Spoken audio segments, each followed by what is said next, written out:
on Thursday. Just play carnival music the whole time. Do the mic test. Yeah. Just Mango Boys all day. I worked for this retail thing in college, and every year we had this thing called circus sale. And they would play circus music for 3 days straight. That's bad. Oh, that I was probably have to strike someone. Yeah, no, it was wild. That was a special thing. Okay, it is 4 o'clock. Do we have a quorum? We do. Yeah. Fantastico. All right, you guys, are we ready? Let's do it. Okay, today is November 10th, 2025. This is the Beautification and Public Art Commission meeting. It's 4 o'clock PM and we're gonna get started. So, call to order. Commissioner Travelby. Commissioner Cruz. Here, sorry, I couldn't find the unmute quickly enough. That's all right. Welcome, Michael. Commissioner Edelman Here. Commissioner Rule, oh, Vice Chair Rulon. Here. Commissioner Curley. Yes. Commissioner McGrath. Here. And I, Tamara Cork, I'm here. Okay, so item D, upcoming events. Please look at Flagstaff 365 for upcoming events in music, culture, art, and sciences. And then item E, public participation. I believe we do have public participation today. Jana? Actually, we have heard from Vice Mayor Sweet, and Vice Mayor Sweet will be giving an update on council as part of the public participation this month, and from here on out, it will become a regular agenda item. So is Vice Mayor Sweet present? I am. Yes, sorry, I can't see. I just had a couple of quick things. I wanted to make sure that you all knew we have a new city manager. Joanne Keene did get selected and is hitting the ground running, as she says. And I went and attended the mural cutting that's behind Brightside Bookshop. And I don't know if anyone from BPAC was there. Were you there? I was not there. I've been there a bunch. Okay. I stopped by a lot while Joel was putting the mural out. Okay, Several great. people Yeah. by. I was not Yeah, there. we didn't actually get the notification for the ribbon cutting, Vice Mayor Sweet, but you know, and that's very usual for BIA grants. Often they don't have, sometimes they do and sometimes they don't. But we are going to be promoting that mural in our digital public art map and by other means. Wonderful. Well, I would recommend, I mean, it's by far just such a cool mural. And I don't know if you want me to help facilitate with the DBA, making sure that that we get a notification that there are ribbon cuttings, but I know there's a couple of other murals being worked on right now as we speak downtown. And it would be great to have some of us there. I am more than happy to zip over. My office is close. So. And I don't know the best way to make sure that we get the notification. Would that be through Hunter with the DBA? We as staff can just walk over and say, because we share offices with them. Oh, okay. Well, Just yeah, I know, but I think there's a larger problem of, you know, maybe we should make it a requirement of our grants that they notify us of, you know, any and all ribbon cuttings, and we can try to put that in the future. Okay, I think that sounds good. So those are my two things for this time, and I wanted to apologize. I didn't realize, so I'm on several boards and commissions, like I think 8 of them is what I counted. And no one has ever wanted me to do a report. So I'm sorry that I wasn't reporting things out from the city, but I will make sure that I have some important updates. And I think the new city manager update is great. That's it for this time. Thank you. Thank you, Maria. Yeah. Okay, moving on to item F, approval of minutes. And we need to approve the October minutes and we also need to approve the retreat minutes. So Would anybody like to make a motion to approve the October minutes? So moved. Second, great, thank you. All in favor? Aye. Anyone against? Aye. No one is against, so it's unanimous. And then is anybody interested in making a motion to approve the retreat minutes? So moved. You didn't ask for abstentions. I'd like to abstain, please. We can't do Commission- it anymore. Yes. Oh, we can't? No, and I'm sorry, Commissioner Cruz, I thought that was gone over in a previous meeting and maybe you missed it. Because the recording is available and so you can watch the meetings and then review the minutes. Abstentions for this, we got something from the city clerk's office. An abstention is a yes vote. Oh, that's Essentially. fine. Yeah, no worries. Okay. Okay, great. Would anybody like to make a motion to approve the retreat minutes? I moved. And second? Audra, great, thank you. All in favor? Aye. Aye. Aye. And anyone against? Okay, motion carries. Item G, announcements. We have a staff announcement about the vandalism on the hard wrap up on Powell. Okay. Hi, I'll just make this announcement, but we have a happy ending. The recently installed APS cabinet that has the prancing coyotes, it wasn't just tagged, it was definitely vandalized in the sense that the coyotes were completely blackened out with paint. Now we are, this was a mere 10 days after it was installed. We have consulted with the administrator for Indigenous Initiatives, Rose Tohi, about some possible cultural sensitivities that there might be about the coyote. And we have some information. It's not a black and white thing. However, our vendor, Film Tech, was able to completely remove the paint successfully. So we don't have to rewrap it, but we will be monitoring it. And should it get vandalized in the same way again, we'll probably have to take it up as an issue. But I wanted you guys to be aware of it. Are we sure that it's a cultural sensitivity issue? Was that based on the type of No, vandalizing? it was, yeah, we don't know. We do Okay. not know. It could just be someone that's not it- fond of. Yeah, it could just be people who've lost sheep to coyotes. It could be people who just don't like coyotes. It could have just been a Halloween thing. We don't know. Okay, good to know. Okay, and then item 2, chair, vice chair announcements. We have none. And there are also no commissioner announcements or council liaison announcements. So we're going to move on to item H, the beautification and action grants applicant presentations. And I know we've got a couple people here already, so I'll turn it on over to Corey. Or, Okay, Yes. great. So our BIA applicants will be delivering 5-minute presentations. I'm going to be keeping time and we'll let them know if they've gone over their 5-minute allowance. You can vote to extend their presentation time if you want to hear the rest of it. And then it will be followed up with 3 minutes of Q&A. You can also vote to extend that question and answer session if you'd like. But our first presenter today is Dr. Alice Christie. Is she in the room with us? Yes, she is. She's raring to go. All right. Go ahead and begin, Dr. Christie.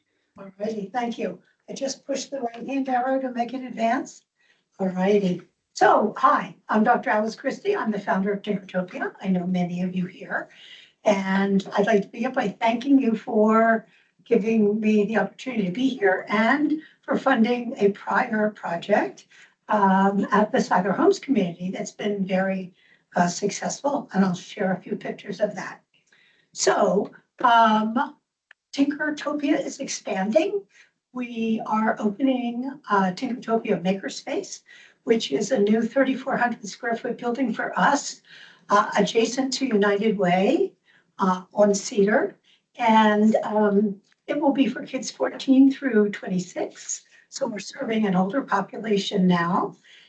And I'm still very passionate about engaging the community in gardening projects. And so we're hoping to continue there. So this is a map of where we're going to be located. And our building is the one with all the little green areas around it. That's where we propose to put in the gardens. And there may also be a couple of more places yet to be determined, but basically surrounding our building. Whoopsie. There we go. So education is our thing. We really want to help kids. Sorry, I've got the smoke in my voice today. So we want to help educate people about food systems and nutrition and how important it is to have fresh food in our lives. But we also want to focus on the beauty of our environment and the joys of gardening that people can experience. So we focus on gardening and composting and nutrition, also a little bit of water harvesting. We want to encourage a culture of sustainability, and I'll talk about that a little bit more. But I really truly believe if you get kids engaged in gardening early, they'll really love it. My family had a 1-acre garden when I was growing up, and we all had jobs. We planted, we weeded, we harvested, we froze, everything. And we lived off of our garden for the whole year long. So that's been instilled in me as a young person, and I hope that we'll continue to do that. Urban agriculture is a little bit more tricky, but we've been successful over at Cyber Homes, and I think we can at our new location as well.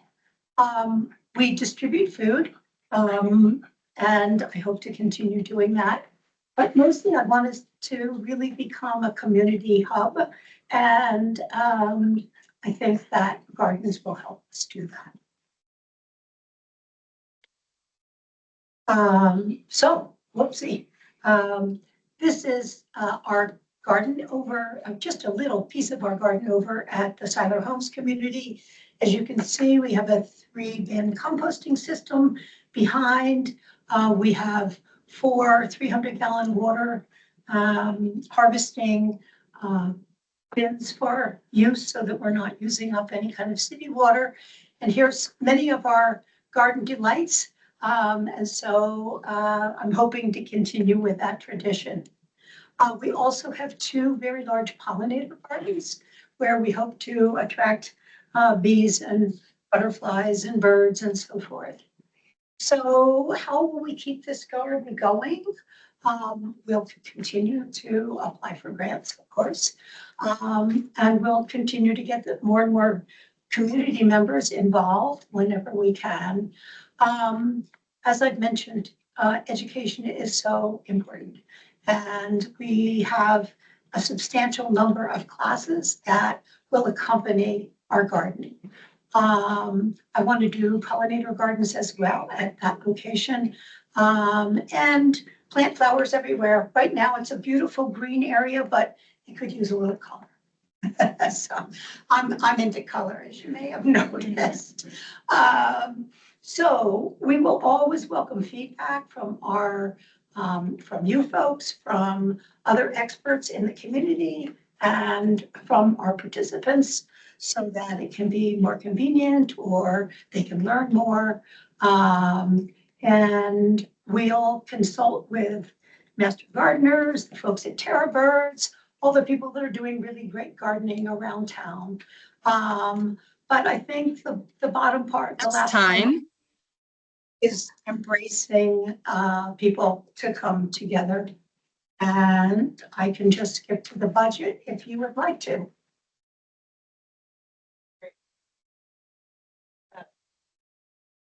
Do we feel that questions? we allocate more time to Dr. Christie, or are we good? Good. Good.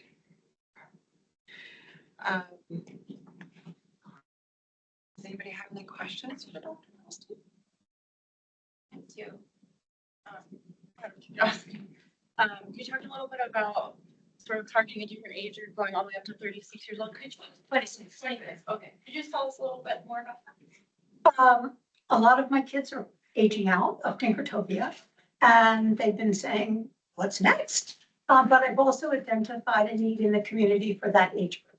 They're sort of lost. What am I going to do? So there's kids that really have a college-bound path, but there's a lot of kids that are saying, well, what are we going to do? And so our new location will have a full-blown workshop, art studio, 3D printers, laser cutters, AI classes, Amazon Web Services classes, and gardening. So I can't forget the nature part of it because it's always been so important to me. So our focus will be workforce development and what are possible careers for me. And so this morning I was even speaking with the groundskeepers at our location, and I invited them to become mentors. That if any kids wanted to get into gardening or landscaping, and they both agreed and took my card. So that's what I've been doing lately, is finding a bunch of mentors within the community to help guide some of these youth. You talked about with Southwest Behavioral, I know they're over there too. Do you foresee any partnerships with them? 100%. I see folks going in and out there all the time. Many of them are in our 14 to 26 age area. Yes. And I think it would be cool for them to come right out of that facility and do some gardening. That's awesome. Yeah. Awesome. Well, it's a fantastic location for a garden. So that's great. And just as a reminder to the commission, we're going to do our approvals after we see all the presentations today. So if you need to make notes, make notes. Otherwise, we'll revisit everything else. And so, Dr. Christie, thank you. Thank you all very much. Appreciate it. Thank you. Thank you, Dr. Christie. Next, we have Culture Connection, and I believe Brian Lemon is here.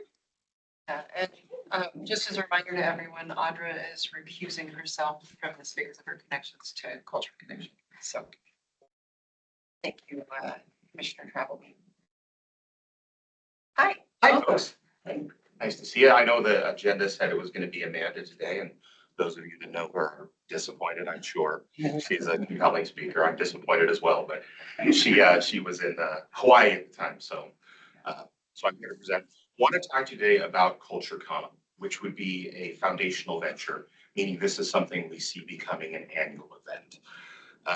This came about a few years ago from one of our board members who at the time was working with an idea called GlobalCon, was reaching out to some of our collaborative partners in the community, found there was a lot of excitement and appetite for a convention style event, meaning there are three components of a convention. There's exhibitions, artist markets, there are performances, multidisciplinary performances, and then there are also panel discussions covering a variety of topics that are relevant. So unfortunately, at the time, it wasn't viable. Now that Culture Connection has our feet under us a little bit better, and we've done some pretty significant events, most notably Artemis to Zoria, which thank you so much for that and for your support of that.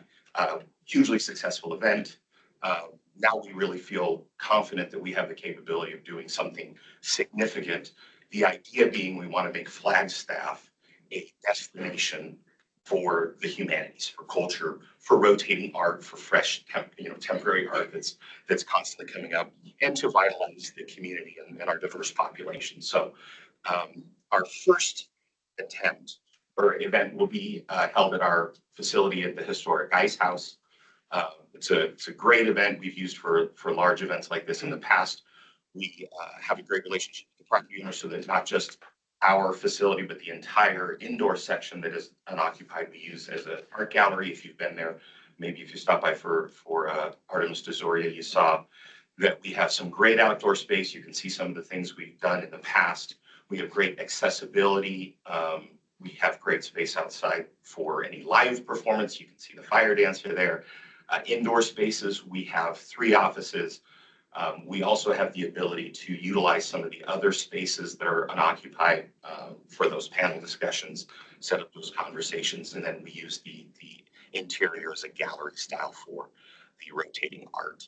These are some examples of some of the different performances that we've done and panel type discussions that we've done. We'd be combining all of this into a one-day event, you know, with our collaborative partners guiding many of the panels, with many of our frequent artists presenting their products at the exhibition hall, and then a lot of live music. And I, you know, would be remiss if I didn't point out that we did make the front page of the Daily Sun for Artemis Tesoria. You know, we're confident that with that enthusiasm, we can generate a lot of attention to this event. So yeah, there's an example of some of what our exhibitor market would look like, taking place and featuring many of our frequent artists, especially indigenous and multicultural artists. And then up there, you know, we haven't set the exact date because we would want a lot of participation from our collaborative partners to bring in as many different topics for the panel discussions, for the presentation of the performances. And so we're looking at late spring, early summer for this event. And I just wanted to cover that and then give you folks some time to ask any questions you might have. And there's our wonderful board. So. Does anyone have any questions? I'm just curious about panels. What kinds of discussions are you envisioning for these? Well, so I work for, this is what's exciting about this room, is I work for Phoenix Comic Con as well. I've worked there for about 10 years. And I see very much a similar path. You know, Phoenix Comic Con started with 200 attendees at the Mesa Library in the 90s. And now this last year we had 140,000 people go. We're probably not going to hit that. I don't know if we want to double the city's population in a day, but that kind of sweet. So a large part of those panel discussions, they're actually led by the fans. They're not organized by the convention itself. So what we'd be doing is reaching out to our collaborative partners saying, what are topics that you find relevant? Do you have, you know, we have a lot of connections with NAU. Do you have students that have conversations that they want to talk to? They have questions. What would they like to see? And sometimes we get recommendations saying, we'd really like to have an expert speak about this. So without being too nebulous, the bus can drive itself to a certain degree. So we would have a coordinator who would be making those schedules and selecting those panels and then organizing if there's multiple groups with similar ideas, getting those grouped together to have that conversation. Similar to how we do for kind of the Phoenix Comic Con or Transfusion it is now. We have to change the name. Thank Anybody you. else have any questions? You said you hadn't picked a date. Do you have like a season? Or? Yeah, late spring, early summer. Okay. Is going to be our, I yeah. missed that. No. And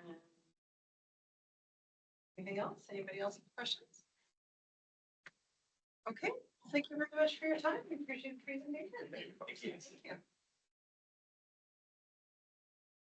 Thank you. Next, we have Lauren Mitchell. And Lauren, just a reminder, 5 minutes. I will make a announcement once that 5 minutes is up and followed up with 3 minutes Q&A. Please go ahead. Hi, thanks so much for having me here. I'm Lauren Mitchell. I teach art at Flagstaff Junior Academy. I'm going into my 8th year working there. And I'm super happy to bring you this proposal on beautifying our new campus up on Gemini. And so our plan is to, similar to what you all have supported around town here in transforming these utility boxes, but covering the ones that are ours on campus with student art.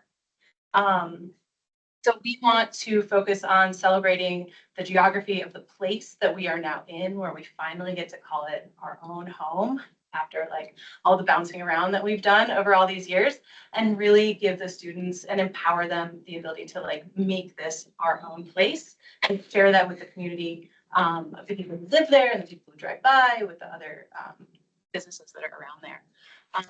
So the boxes we're looking to do are visible from all of the sidewalks and roadways. Some are very prominent. Some pictures in here of that, to engage everybody who's coming by and all the different modalities that they do that. So it's going to be totally student led. Obviously, I'm here with the idea and the, you know, where we want to put these things. And I'm going to present them with a few themes and then really kind of let them run with it, which is what we do at FJA. We're experientially based. We do a lot of project-based learning. I've been doing that for years with all of my students. And it's really going to encourage them to be creative in this way that's going to be so tangible for them in this place that right now is totally a blank slate. So any mention of like putting up a mural or any kind of public art in this campus, they are so pumped about. They're going to learn through this process, researching what it's going to take and how they can visually express the ideas that they have in a way that's going to match the surface and the installation type of design. They're going to be part of either digitizing their own artwork or creating digital designs based on like what direction they want to go with this and what it's going to take to actually produce that. So again, like super tangible. They're going to collaborate with their community, and then we as a school are collaborating with other areas in the community.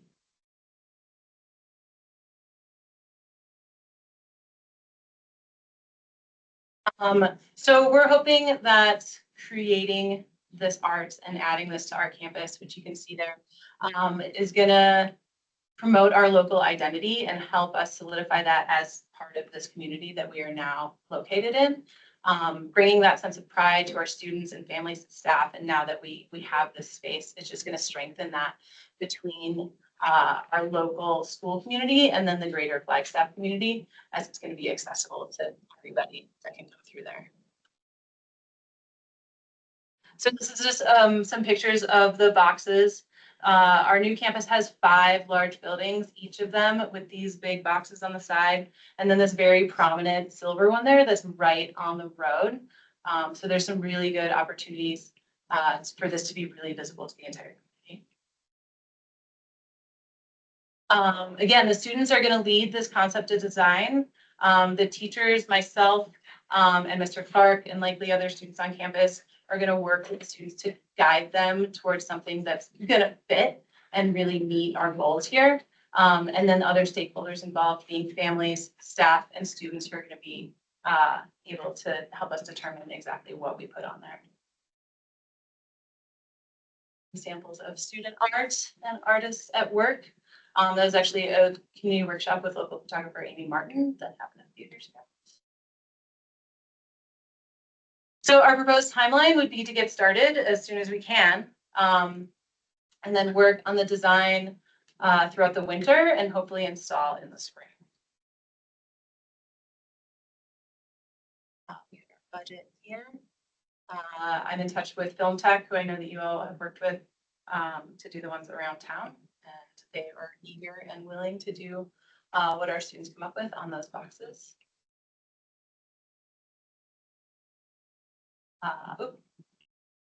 So myself, and then Matt Clark, who has been working at FJA pretty much since it started about 25 years ago. He'll be heavily involved in helping these students as well.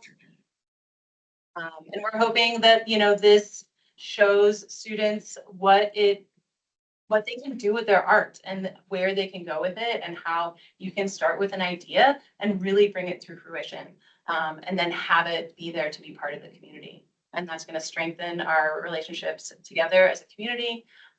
They're going to be awesome. Thank you so much. Yeah. Lauren, I'm excited to see you. Yeah. Does anybody have any questions for Lauren? I have one. I noticed that you guys, your budget is a little less than the total project cost. Is the school also bring some funding in? I think that there's some area for adjusting in there, in the way that our business manager put all of that together. I think that based on what the grant is for, we could adjust in some areas. Yeah. Okay, great. That's my only question. Yes. So I think that's. Oh, same thing. I was like, are you gonna prioritize certain boxes if the budget doesn't stretch as long as you want? I it mean, to? that's entirely possible for sure. Yeah. Yeah, it's a, Mm-hmm. Yeah. it's a great location. Yeah. So, fantastic. Anybody have any other questions? No? Okay, well, thank you very much. Great. Thanks so much for your time. Thank you. We Thank have you. Don Tucker. Next. That's the Shakespeare Festival. So I'm guessing I just click right. Right. Got it. Need to do a quick test click. I'm a Shakespeare nerd, not a. Well, So- welcome. We believe in you. Thank you so much. Yeah, thank you so much. Good evening, commissioners, and thank you for your time today. My name is Dawn Tucker. I'm the executive director of the Flagstaff Shakespeare Festival, also known as Flag Shakes. And our project is pretty simple, yet impactful and deeply rooted in the community. We're asking for your support to replace the failing front doors of the Beaver Street Theater and to transform the uninspiring alcove around them into a vibrant mural created by local artist Kaylee Quick. The doors are original to a 1980s remodel of the building. Being from the 80s myself, I like to think that's not old, but it is. They're literally barely hanging on their hinges. They stick, they drag across the floor, they don't latch properly, and they let in all of the leaves. They make it difficult for senior students and performers carrying props to enter safely. And because they're dark and solid, they block any sense of welcome or life inside of the theater. I've got a real ugly picture of them, but I think I went too far than they are from the inside. This entrance is the first thing that greets our artists, students, and audience members. The project right now, the doors don't reflect the warmth and creativity happening inside the space. And our vision has two parts. First, to install new glass double doors, bright, visible from the street, inviting, and ADA compliant. Second, to commission a mural by Flagstaff artist Kaylee Quick in the recessed alcove all around the entrance. The mural will be joyful, locally inspired, and echo the existing mural that Kaylee created just across the parking lot at the CSA with Beautification and Action Grant funds. Together, these changes say this is a place for art, for community, and here is mock-ups from Kaylee's lovely mural sketches. You can see some of the echoes of the CSA, and then we also asked her to bring in a little bit of the forest and night sky, since Flag Shakes typically likes to perform outdoors. So this is bringing just a little bit of that to our theater. And then we asked her to get a little psychedelic on the edges as a nod to our partners in the space, Interference Series, who produce experimental music. So with kind of the constellation tying it all together. Beaver Street Theater is just 1 block away from Route 66, surrounded by local shops, cafes, NAU pathways. Hundreds of pedestrians, students, and downtown visitors and tourists walk past the building every day. Inside, we host youth education programs, senior performances, school workshops, local musicians, and emerging artists. This project improves not just the building, it also improves the street. It adds public art, increases safety and accessibility, and helps downtown, specifically South Side, to feel like a place where art lives out in the open. Here's a picture of some of our Flag Shakes actors for a promo photo in front of Kaylee's other mural. Kaylee is a local Flagstaff muralist known for bright color, nature, and storytelling, and she has already completed at least one successful BIA-funded mural project at the Flagstaff CSA, just steps from our entrance. Her mural for Beaver Street Theater will bring movement, color, and creativity to a currently blank alcove. And because the alcove is recessed, it will be protected from weather while staying highly visible to passersby. This project is about accessibility, beauty, and making the arts visible to our community on the South Side. It opens our doors, literally and artistically, to Flagstaff. Thank you so much for considering our proposal, and I'm happy to answer any questions. Does anyone? This one? As a user person, I have to ask, one of the functions of yours is keep the light out. Yeah. Are you gonna accommodate that with the glass? Like curtains? Mm-hmm. So that is not coming in this grant? No. No. Oh. I was actually wondering if we could see the budget for this. I'm curious, is the grant paying for the doors as well as for the mural? For the entirety of the mural and partially for the doors. And,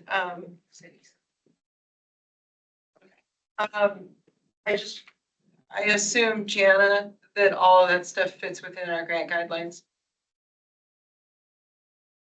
Could we, Dawn, could you tell us what the percentage is? Obviously, the doors are aesthetic in themselves, but what percentage, this is a judgment call. I'm just going to tell VPAC. So what percentage is this grant being used for the doors? It's almost 50-50. 50-50. Haley Quick asked for, I'm sorry that I don't have it. It's okay. Okay. We can refer to it. Oh, okay, great. Yeah. So it's almost 50-50, because we've got a lot of it being covered, of the doors, especially the things that weren't. So I've labeled it next to it, what's being covered by like Flagshake's operational budget. And I tried to line out things like contractors and installation, which are not covered by the grant for us to cover. That's where I was. Okay, yeah. Yeah, okay. Yes. No, that's perfect. Okay, well, that's great. That's my only Mhm. question. Okay. Do the doors have, can you press a button for them to open or do you have to push them open? Wow, I don't know the answer to that Okay. question, and I'm My sorry doors that I are don't. really heavy. I'm Yeah. assuming if it's ADA compliant, that means. They will have a press button. I'm certain. Okay. Any other questions? Okay. Well, that's great. Thank you so much. And then we have Dr. Danielle Adams, the Dark Skies Coalition. Welcome. Hi, thank you so much for having me here. I also want to acknowledge Chris Luganbuehl, who's here as the president of FDSC. So next year, hopefully a lot of you know that it's the 25th anniversary of Flagstaff's designation as the world's first international dark sky city. What you probably don't know is that just over the weekend, Flagstaff was awarded the Dark Sky Place of the Year award by Dark Sky International. So that comes at a great time here. So we're proposing a series of plein air concerts in Buffalo Park, following largely the model of the Rising of the Flower Moon concert from last year in May. And these concerts will help to reconnect people to the awe and wonder of the night sky with these beautiful full moon rises and music accompanying that. Let's go to the next slide. So, oh, I do it. Okay, sorry. Whoops, I missed that part. Is it the right arrow? Or is it the middle? It's the right arrow, is it not? It's being persnickety again.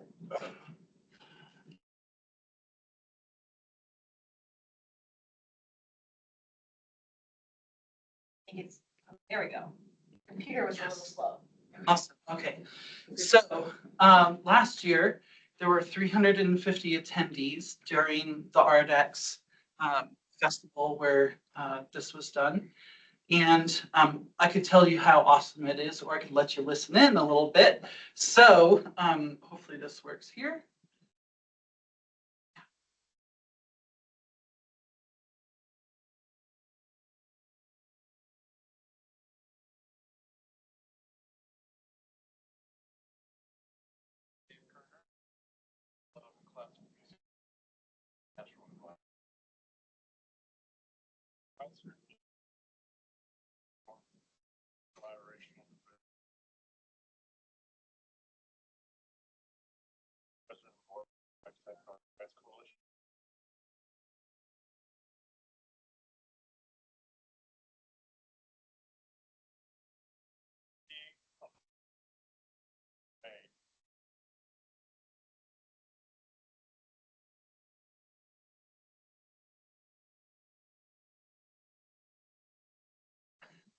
Right, sorry, the volume was so low here in the room. Hopefully you could hear it online.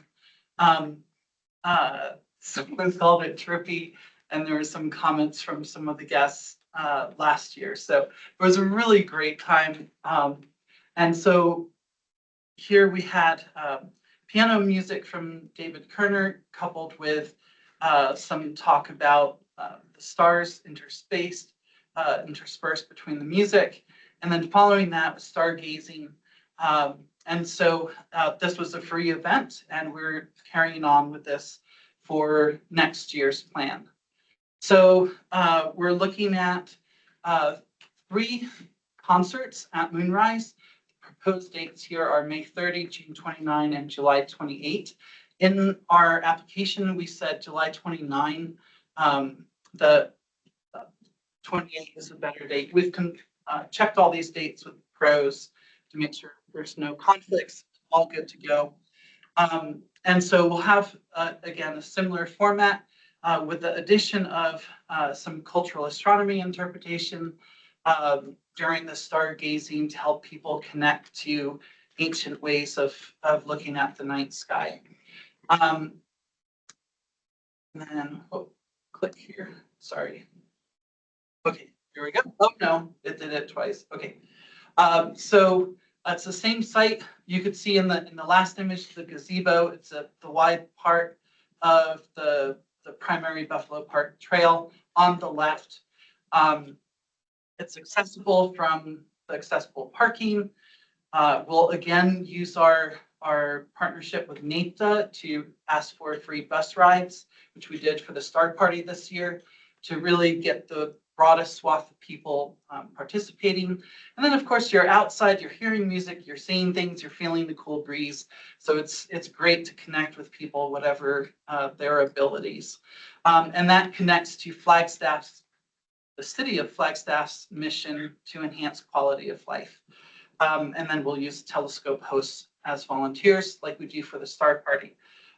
This is the overview of the budget.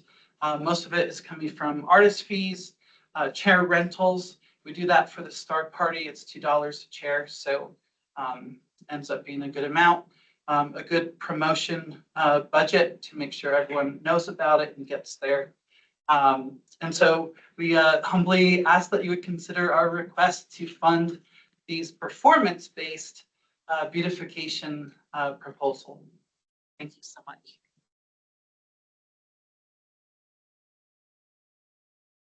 Pleasure here with this. That was a fantastic event during RX. It was my favorite. So thank you for that. I had one question about the promotion. Jana, is that okay in our grant guidelines?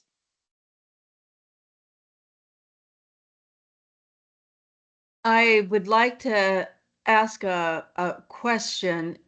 Is promotion, is that fees going to, because if it's labor, then, we have the $3,500 restriction.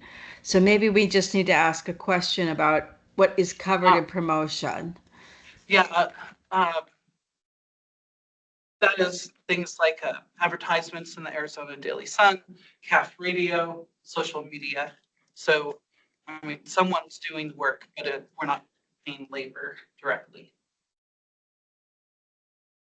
So are these fees then, Danielle, that are being charged by the radio station or by the newspaper to run an ad? Yes, exactly. Okay, then it would be allowable. Okay, cool. Well, that's great. Great. And then, have you created a vision for the three concerts? So, each one is a different moon. So in May, it's the second full moon, and it's a blue moon. So that's kind of cool. And then, again, each moon in the month has different cultural names and whatnot. So we can do a little bit of theming around that.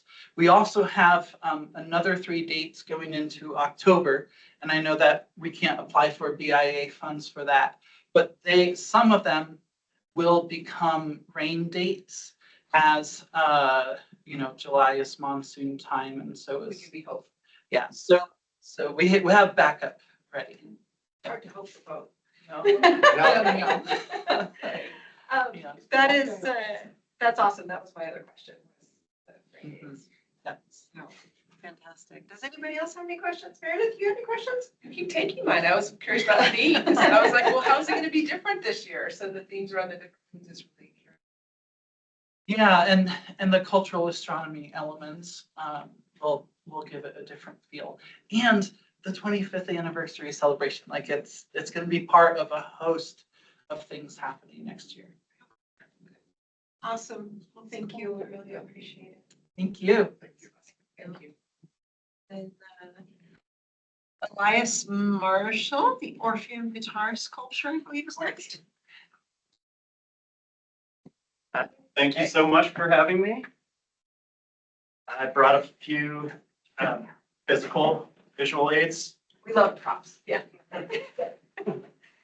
and here's some hand-drawn sketches of my working concept, and then here are a couple examples of my style of metal art that I plan on making if my grant request is funded. Hey. So the front of the Orpheum building is was formerly the box office, but is currently considered dead space by the management. And I have the permission to create and fabricate a metal mural similar to my kind of style of metal artwork. With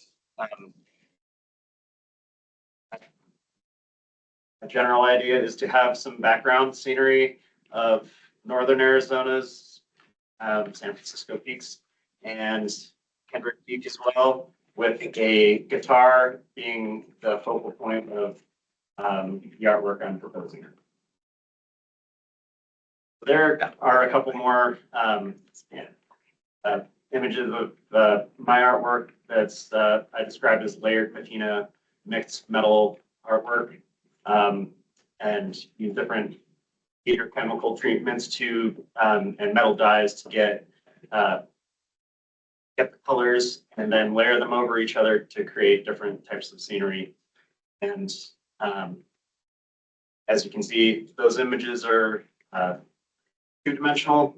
And then I have a couple other, I dabble in sculptures as well, roses, and I have a guitar that is half finished. And just to be clear, this is not the one that I'm proposing using for this project.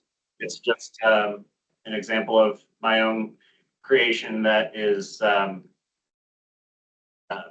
just to illustrate that I can do what I'm saying that I can do.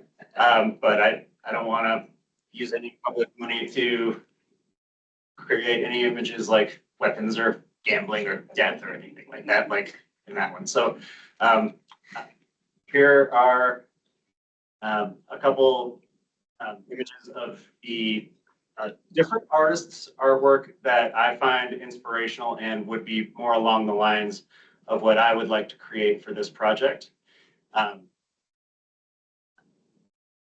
Generally, it would be consisting of recycled, upcycled machine parts, and I don't have a firm commitment to what those exact parts would be, but bicycle gears is the one thing I want to include in it because Flagstaff is a bicycle loving community and want to have that represented, as well as representing the Orpheum as being a hub for performing arts and music in our community. And there's the sketches that I just passed around. That's my current working concept. And I will, if my request is funded, then I would be in contact with both the commission and with the owners and management of the Orpheum to make sure that the final design is liked by everyone involved. And yeah, that's my first ever presentation in front of a commission like this. So thanks for having me, and I'm happy to take any questions. Fantastic. Nicely done. We are just humans, so. That's just- Yeah. Okay, great. So, I'm looking at the pictures you provided from the Orpheum. It appears that this is all underneath the overhang, but any Yes. concerns about exposure to elements and all of our fun weather that we get with the treatments and the stuff that you're proposing? Actually, I do plan on covering the front of it with plexiglass. So that would minimize the exposure to the elements and also keep it from being vandalized or have trash or litter or who knows what could happen. Right. Someone passed my question along to you. See people getting their own creative ideas. Yeah, no, that's great. Thank you. Yeah. So, yeah, that was actually the only question I had asked earlier. Your initial questions was just how were you going to keep stuff out of the sculptures? It seems to be fairly three-dimensional. As far as themes go, well, I don't think that a gun would probably pass muster with folks. Probably get some questions about that from the community. We're not entirely against challenging. So. Thank you. Great. I think it's great. Does anybody else have any questions? I know, it's, we see this stuff early. So I'm just to clarify, so I'm looking at the ATM picture, so this is the one, so it's sort of, it's like this. Yes, that's correct. I'm sorry. No, it's fine, I just want to make sure I'm thinking of it the right My way. presentation. Thank you. And oh yeah, and just one more thing I wanted to add is that I included the picture of my sculptures because in addition to bicycle gears, at least a few roses and possibly other flowers in a sculptural form are other things I wanted to include within the body of the guitar. Very cool. Congratulations on your first public art presentation. Thank you. Awesome. Yeah. I think there's one other piece that we. You got it. Alrighty, and then our next one is Erin McLaughlin. I know we're a little early. Or is it O'Loughlin? Sorry, not McLaughlin. Erin will be presenting remotely, so I think we're patching her through Are we, right now. is she ready? I know we're a little early on the schedule. I am. Yeah, I'm available. Just to do as you want. Erin, can you share your screen now? I am attempting.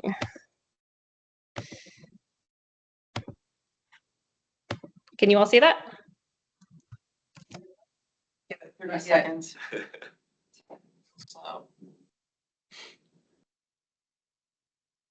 I'm not seeing it. No. We're not either. No? Okay, give me 1 second. Thanks for bearing with me. It says only meeting organizers and presenters can share. Am I not allowed at the moment?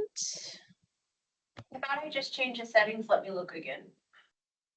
Okay, we're a little bit ahead, so if we have to adjust for a second.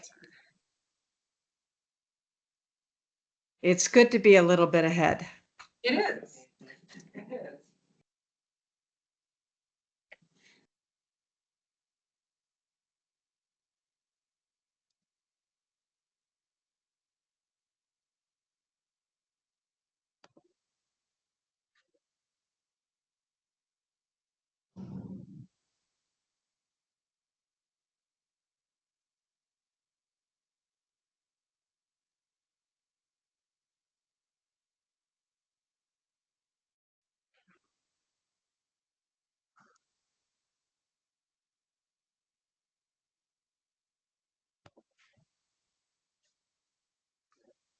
Erin, I'm sorry, can you check again? Because I just looked at, Do you have her presentation? I do have her presentation. Yeah.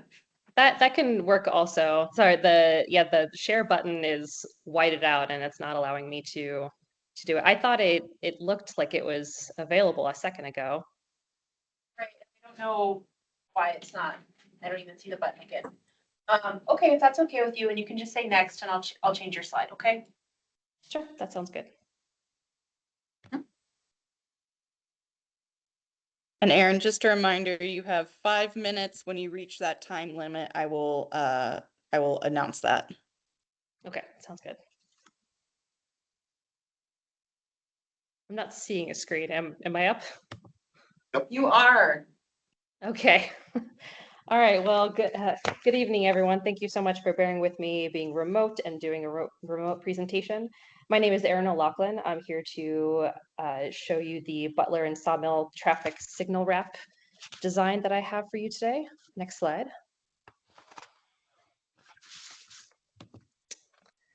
All right, just a little bit about myself, since this is a solo project. I've been a fine artist my whole life, since I could hold a paintbrush, pretty much. Flagstaff local since 2017, licensed architect since 2019, avid DIY maker, and national park enthusiast. Next slide. Some of the previous projects that I've done, you can see on the screen. I've dabbled in various media throughout my whole life. I recently did a oil painting replica for Theatricos for their production of the Picasso at the Le Pan Agile. And I also submitted a design for the open APS call for wrapping utility boxes. And while my design was not selected, it was an alternate to one of the selected designs. And city staff recommended that I submit my design again in a different location. So that brings us to why we're all here tonight. Next slide, please. So this is the location in question. It's a trio of traffic signal boxes at the corner of East Butler Avenue and East Sawmill Road. Next slide. You can see the location overview. It's right at the T of those two streets. On the left, we have Aspen Place at the Sawmill, and on the right, the 1AZ Credit Union. Next slide. Looking a little bit closer up, this location is unique in that you really get an upfront view to these three utility boxes from all angles, from both sides of both of the streets, and then the pedestrian walkways on either side, and then also the diagonal crossing into Aspen Place at the Sawmill. You really see every bit of it, and that was a bit integrated into my design. Next slide. So the inspiration for the design is heavily based in Flagstaff's history of astronomical research at the Lola Observatory, and also various geometries based on orbital patterns and sun rays, and a few of my previous designs, and my history with abstract geometrical patterns from my work at Arcosanti. Next slide. The color palette for my design is based off of the previous design with the recommendations from city staff that I punch up the color a little bit, but it's all based around colors of the surrounding area. Next slide. So you can see the design of the three trio boxes. I made sure that the design on all faces wraps between the three and then also wraps around each individual box. Next slide. Here's the design for the front of the boxes facing the street. Next slide. And you can see that here's an unfolded version of each box design. So within each box, the design also carries through on all of the 5 sides. Next slide. We've got the medium sized, a little bit less intricate, with the scale gradually going down from box to box. Next slide. And we have the small unfolded design of the last small box. Next slide. So here's a render of what it would look like for those trio from looking from the perspective of the diagonal walkway coming out of Aspen Place at the sawmill, looking towards the credit union, looking east. Next slide. And then here's another render looking west towards the Whole Foods parking lot. Next slide. And I have my budget here laid out. Most of it is for the actual, the printed vinyl graphics that I've gotten an estimate from Film Tech, who I know has worked with the city in previous vinyl wraps before. And I am within the budget for the allowable artist labor fees. And the only other thing is a few months of Adobe Illustrator to refine the design. The initial design was created in CAD, but it's not suitable for blowing up on a large scale at this moment. So the color has to be refined a little bit. And next slide. So that's it. Thank you for your consideration, and any questions? Michael, Claire, we have, I haven't specifically asked you guys for questions, and if you don't have any, that's all right, but did you have any questions? I don't have any, thank you though. Anybody here? This one seems pretty straightforward to me. Okay, that's great. Thank you. They look awesome. Thank you very much. And our next one is Jill Sands, Culinary Concepts.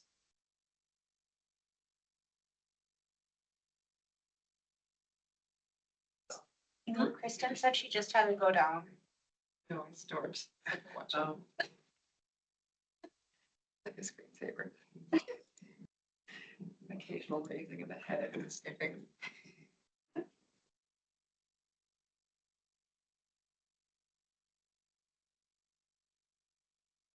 Jill's online. No, I think Kristen is letting her in right now because the city hall doors lock. And so she told me that she just had to go downstairs to. Okay, okay. Well, we will take a moment.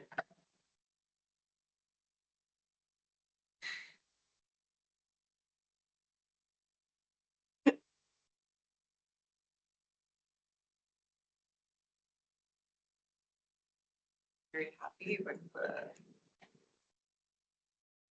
we found diversity of these applications. We got gardens, sculptures, theater, piano, performance. And it's really nice to see expansion. It's also good to see the finalists trying to have a return. It is. It is. This is a good round of applicants. It is. Yes.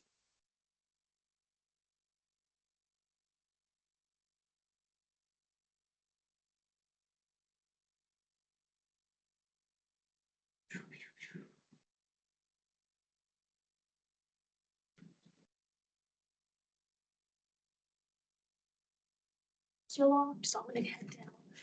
And Let people in. let people in. You don't want to run up and down and up and down and up and down. Thanks, Kristen. Thank you, Kristen. Oh, I'm up. You are up. It is your turn. We're a couple minutes ahead if you need a minute. So breath. But isn't good. Okay, great. Well, go ahead and get started when you are ready. And do I just do that formal with This arrow to the right.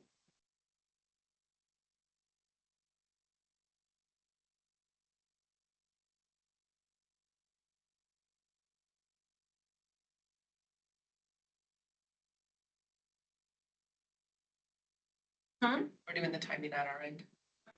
You've got that. Yeah, Corey's Jen- timing. Corey and Jenna. So you got 5 minutes? There you go. Hello, everybody. Thank you, Beautification, for hearing me. My name is Jill Sands, and I am proposing phase 2 of Sunnyside Mural, located at 2214 Northwest Street.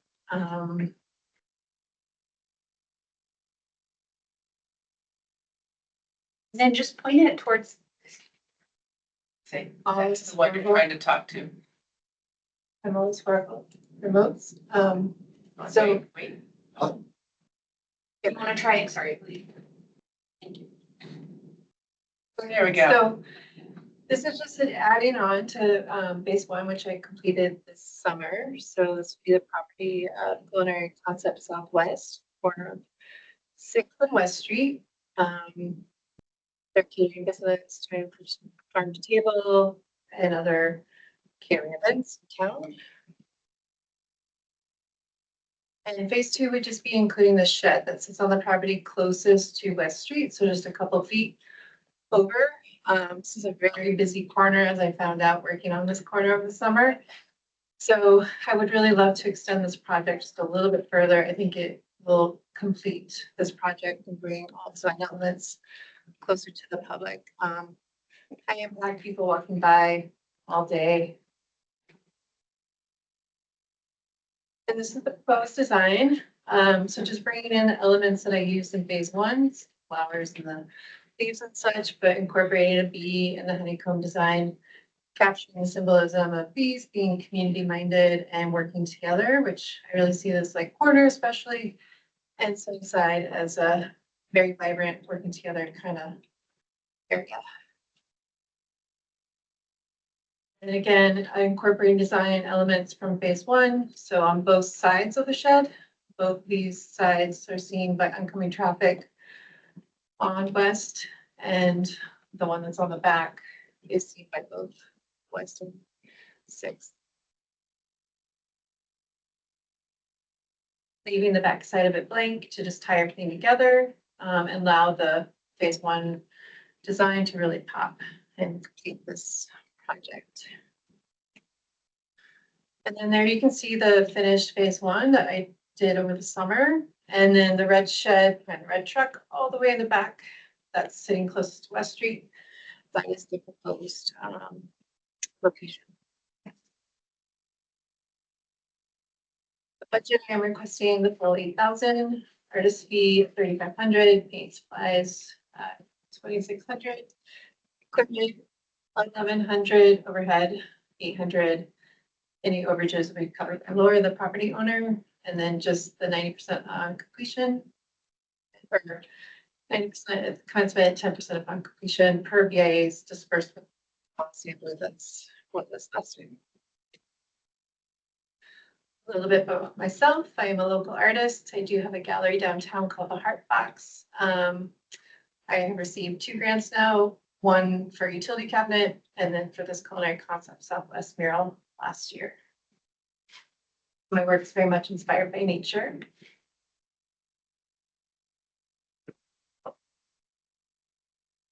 And just some previous work, the utility cabinets on Beaver and Dale, the Heart Medalla, it's in the alleyway of Aspen Alley.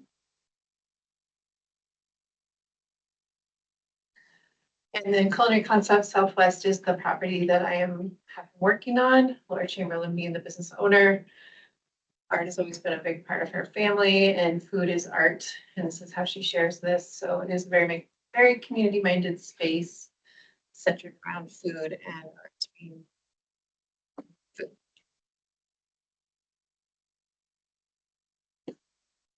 And as we all know, public murals make spaces just more beautiful. That's why we're here. I think they also make spaces safer.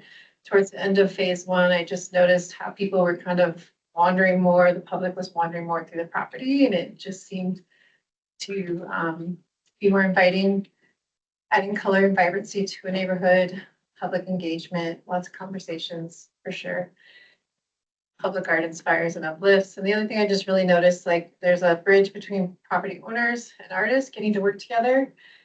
And not only is it like fun for me as an artist, but you see the property owner and the business just really kind of like, wow, this is so cool. And being able to contribute to build this space is empowering.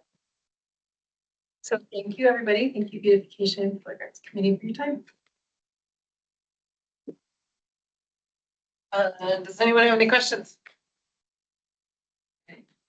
Is this shed, are those sheds used? Any concerns, like, are they in and out a lot? Any concerns about that impacting what you're putting on them? No, they're used for storage.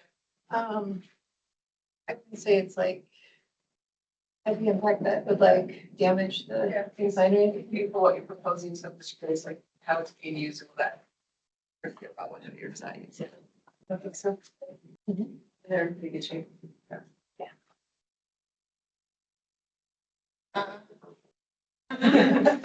What? I like the purple. Oh. Yes, no, it is a nice addition to that corner. Okay, well, I do not have any further questions, so, thank you. Thank you. Thank you. It's nice to see you back. Thank you for having me back. And then, next one is Joe Rohrbacher. Welcome back. Hello, everybody. Thank you. Everybody. All right, I washed up as best as I could. I'm working on a mural right now. For the mess. And then again, it's just the arrow buttons, right? Okay. Pointed at the computer. Yeah. Her computer, actually. Your computer, yeah. Yeah. Thank you. I find jinx this a little bit. Okay. Hi, I'm Joe Rohrbacher. Some of you know me, and I've been here a few times, and thanks for letting me pitch. I'm never used to it. I get it, so I'm probably gonna fumble. Please bear with me. I'm pitching for a mural for Flagstaff Shelter Services. I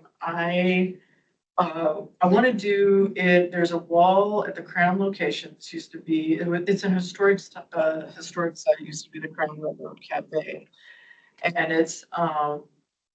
And I actually originally I've been in a lot of contact with Russ Schaefer, the director of the shelter services, and I really love the Crown location because it's a hotel housing project. And so it's transitional for them. And so either the families could stay there or they have a safe, stable place to stay while they maybe build up more income or stability to move forward. It's more permanent housing. And so I love that. And so it's for families and immunocompromised people and elderly. And so it's just, I love that it's such a safe space for them to be, to thrive, really, and to sustain themselves. And originally, though, Ross and I were in contact, and we talked about me trying to do a mural on the interior of the east side, the Huntington location for the shelter. So I went over there and talked with some people, and I went around the whole property. And like I said, we were thinking an interior wall, but all the interior walls have bunk beds against them. And of course, they can't lose any of the beds there. So I went outside because I have a big enclosed, like cement yard. And we were talking maybe on one of the walls there, and it just would have looked weird because it's a huge wall. It's a big property. So to have this just this little mural, it just would not work. And so I went by the Crown location on Route 66, and there's a big, beautiful wall there. And I was like, well, why can't we try to pitch this wall? And she thought maybe it was going to be too big for me to paint. And I was like, hell no, let's do it, And so I think it'd probably be around maybe 200 to 300 square feet. And I have a portable scaffolding and ladders that would accommodate that size. And that wall is the second building on the property, and it faces Route 66. And of course, that would remove the fence, everything that's actually leaning against the wall, so I could remove it easily. And so Ross was all about doing it on that wall, and I really love that idea too. And they also, with all the designs, her and her committee were the ones who actually chose the design that I showed at the beginning with the aspens. I sent them my website and a whole bunch of different images, and her committee wanted the aspen corridor design. And I just think, like art is a healer. I think, of course, this committee, I don't have to tell you guys, that, the impact that public art has. And it makes me think. I donated a mural to a migrant center in Mexico, and it was a really small community, and I had no idea the impact that this mural was going to have on this little community. And they started sending me pictures, like even a year later, you know, they set up tables and flowers and candles and they have their town meetings there and morning coffee. So, you know, it shows me like how much a work of art can impact such a small area, you know, and I was thinking how cool that would be to do that mural there. And I would even try to, you know, when I'm done, I thought I should go find some like tables and chairs that I could set up outside there for them. And that way the families could go and hang out there. And I think it would just be wonderful for that. And I was just reading an article from Museum of Modern Art, how they were saying that physicians and therapists are starting to prescribe like museum visits and art classes and that kind of thing for their patients because art is like so impacting for trauma in such a positive, beautiful. So that's and it would be, I think, when I said on the budget, I think including supplies, I'm asking for a total of 3,500 that project. And I think that's it. Thanks. Is this the building that's kind of like is that fence enclosing the area that used to be the pool? There used to be a pool there. Okay. And it got filled in. Oh, must have, because it's Yeah. like kind of like sidewalks cement right Yeah, there and where the it's fence dirt is. back behind it. Yeah. Yeah, I think actually that's where the pool used to be. Really? Okay. I didn't realize that. So I'm just familiarizing myself with the site. Yeah. Yeah, it was not a pretty pool. I can't imagine. It was full of It many looks things. rough. Little of it was swimmable water. Yeah. I'd imagine so. So, okay, no, that's great. That's a really important piece. So, Yeah, I think so too. does anybody have any questions? Just a small question. The drawing that you gave us Yes. is portrait and Right. yeah, so are you gonna be, I will be able to, yeah, absolutely. I'll be able to whiten it better. It's a little bit whiter in this image. And again, it would not be a problem to do it in paint, of course, because I'll have to shorten it and whiten it, yeah. And if I do need to go higher, I have ladders that'll kind of help that vertical perspective a little bit too, that I can get higher with. Anybody else have any questions? No, it's easy when I see people. Okay. Thank you so much, and good to see you all. Thank you, Joe. And your presentation was great, by the way. Thank you. I felt like I was babbling a little bit, but No, not at all. thanks, guys. All right, we've got another returning champion, Nanny Hernandez, I'll get it. Downtown Business Alliance. looks like we haven't seen it for like a week. Yeah, I know. at least. I'll go ahead and start. Before I get into this, if you haven't seen the mural behind Brightside, it is amazing. It's so good. So please go look at it if you have not. Also, since I saw you last, the rafts have been installed on Aspen, all three of them for Beaver, LaRue, and San Francisco. Those all look great too. So yeah, thank you all for believing in my projects. And I'll go into it. All right. So this is for another mural called the Muses, and it'd be on the side of Steep Leaf Lounge. The proposed location, well, the location would be right here, as you can see. This is the current state of the wall right now. The mural would go in all 4 panels that you see at the bottom section, would be what this grant would be. So we had, from our last submissions for the traffic signal wraps, we had over 35 submissions for those traffic signal wraps, and they're all really, really great. We saw this one and we're like, this needs to be something more. This is by local artist Dana Camberg. And this was her submission for the traffic signal, just part of it, one of the panels. And we knew she was a muralist and we wanted something more from this submission. So she sent us some mock-ups of what a mural could look like here. And this is using the original artwork that she sent in.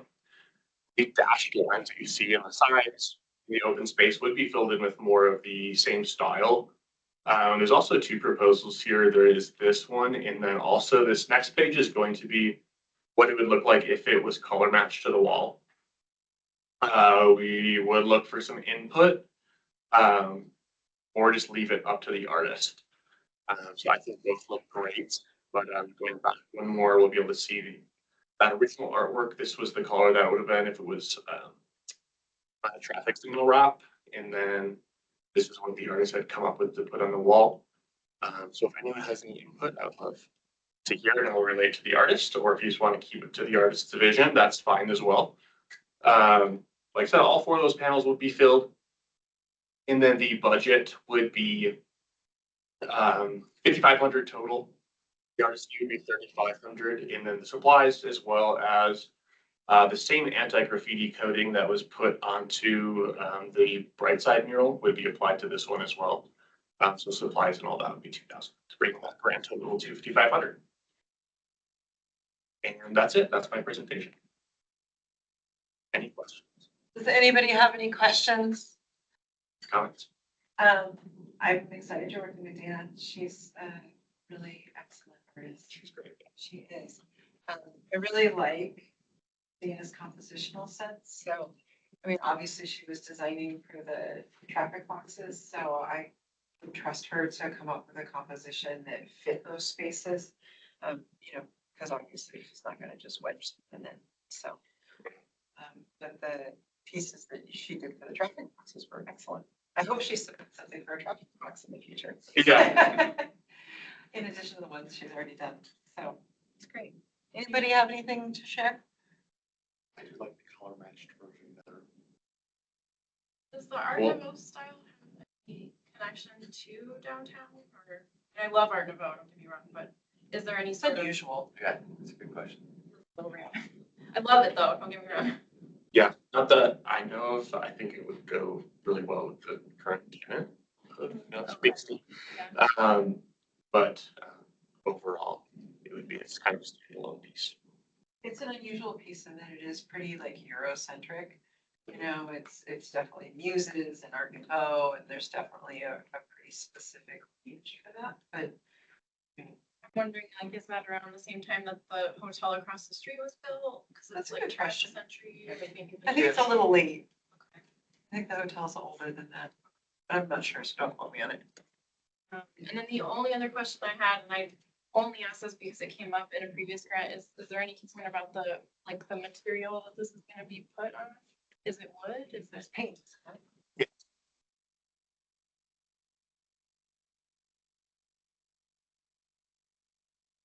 I have no further questions. Thank you very much. I appreciate it. Go look at the mural if you haven't behind Brightside. It's so good. It's amazing. We may be revisiting that at that alley at another. My Yes. son is particularly delighted by that mural. Yeah. On the right side. He really It's likes it. amazing. But I mean, he's like making people go look at it with him. Yeah. He's taken a couple people. He's like, no, you have to come see this. So I took his drum teacher and have someone else, I don't remember who, but anyway, it's great. Well, thank you very much. Thank you. Know where to find me. We just stand on a corner downtown. I'll be there. So. Right, yeah. Thank you. We've got Jillian Sander and Marissa Miller, and they are due at 5:30. So again, checking in to make sure that we're not too early. Are they here and ready? Okay, awesome. Thank you.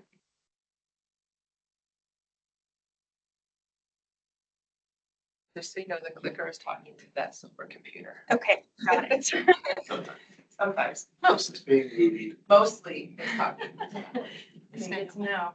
Well, hi, everyone. I'm the artist, Jillian. I'm really excited to be presenting Pollinator Pride in full color today.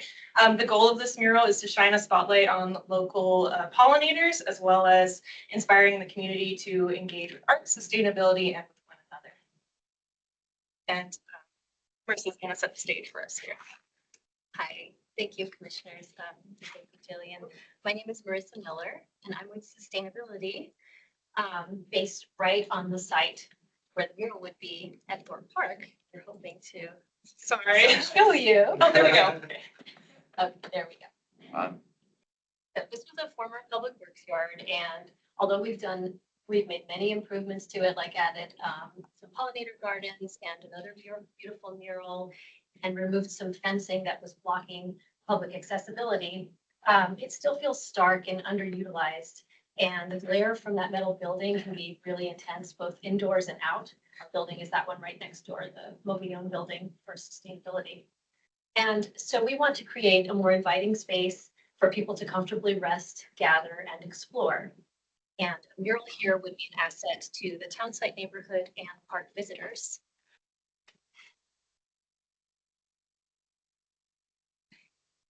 The site is also perfect for community engagement. It sees steady foot and bike traffic from trail users that surround the area and people heading to the multitude of amenities listed there.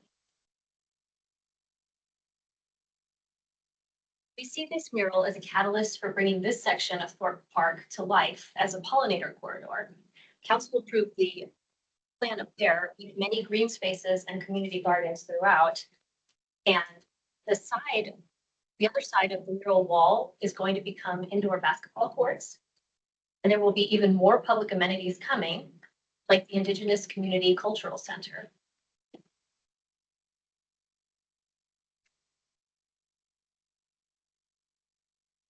This mural advances the Mayor's Monarch Pledge, in part with an educational QR code on the signage that will show pollinator threats and how anyone can help.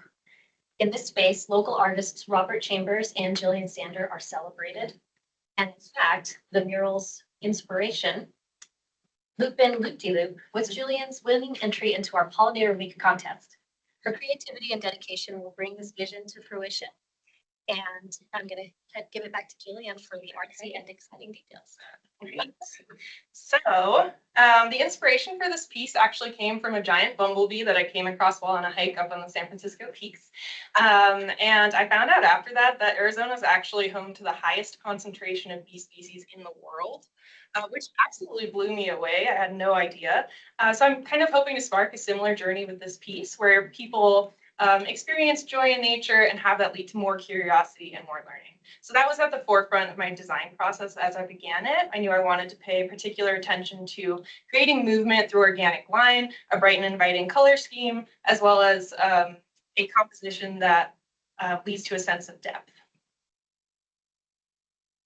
So this is the office window view, completely getting rid of that glare problem that Marissa mentioned. And you can see the original bee from that Loop-In Loop-De-Loop painting there. It's just, coming around the corner of local grasses and flowers and expanding over to the left. So here we see what it turns into on the other side.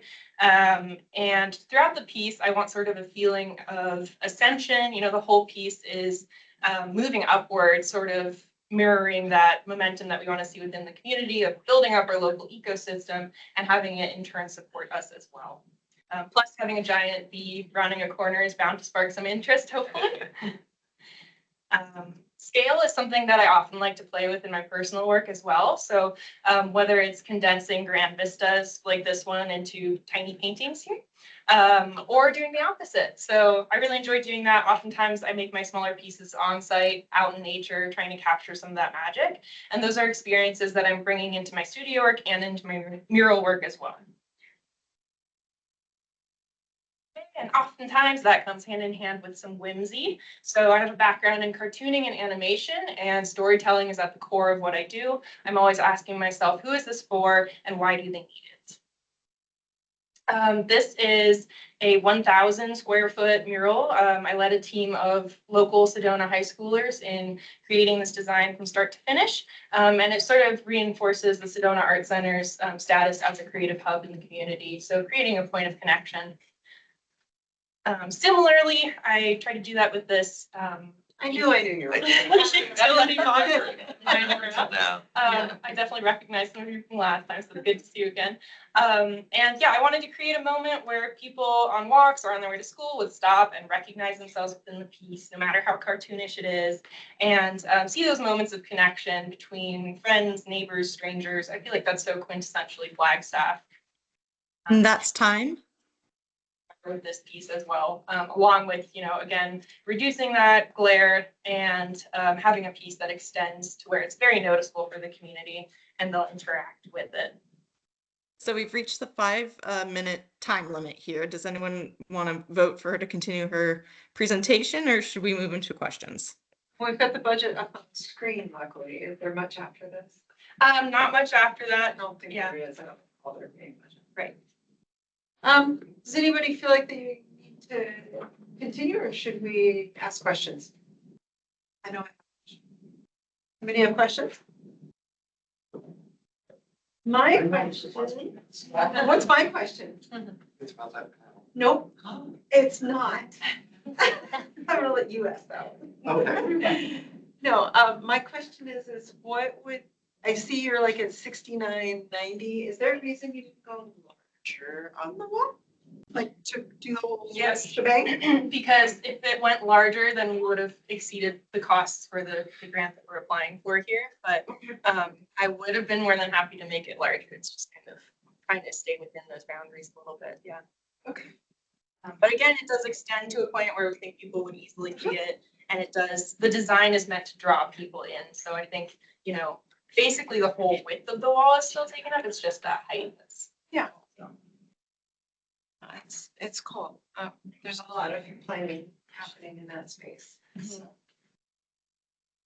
Anybody else have any questions? I will ask the question that came up at Berkshire. First, I know this was a conscious decision. Love it. Oh, thank you. Yes. Representing. So there is that one panel on the building that's a different color. We were having a discussion at the retreat about what that was and whether or not that will impact the mural in any way. I don't think it will. I think that the colors are gonna be so bright, people probably won't be paying much attention to that, hopefully. Do you know why it's there? I think it's just a patch, and so, you know, we could look into just color matching the rest of the building so it doesn't stand out as much, but I think it's going to remain there. It's just a solid. It's not transparent. Yeah. It was hard to tell, because sometimes you get those transparent panels that are meant for like. Who gets the cool office? Well, it's our backspace is a hybrid space for multiple people. Oftentimes we have AmeriCorps staff that are stationed there. But also it's, as you're approaching, as you're walking down the hallway to get to our conference room, anyone who comes to the office will see it and just be wowed by it before they enter the conference room. I wish I could say the conference room looked out on it, maybe someday, but not for now. Plus it's our hybrid space where we have meetings, our large gatherings, so we can all enjoy it during that and won't glare. So you can enjoy it indoor. Exactly. Great. Does anybody else have any questions? Okay, thank you very much. Thank you. Thanks for your time. All right, and then we're moving on to Andrea Hartley and Nicole Houston. Pollinator pathway presentation. And again, we're a little early, so are you guys ready? We're waiting on one person still. Okay, well, we are technically a few minutes early, so if you need, that's all right. Okay. Do we have? Is it acceptable to see if there's another presentation that we can move forward? If Yes. Paul's in the room, we could use Paul's. Okay, great. Let's go with Paul for the monsoon. You have to tell us how to say your last name. Power forget. Okay. How Yes, beautiful. How forget. yes, more grounded. Okay. Hello, nice to meet you. Hello. Well, you already see my first mural art in Battle Street, the big Grand Canyon in the Canyon Pullers brand. Yeah, I done that. For me, mural artist is my life. I give all. I get very exhausted when I finish, and I want to paint the best with all my magic, with all my poetic that I have. I'm not playing. Okay? The awesome wisdom will be in the 4th Street, in the north big wall that you can change and I bring the real the real sketch that I've done. It's about like a mantra.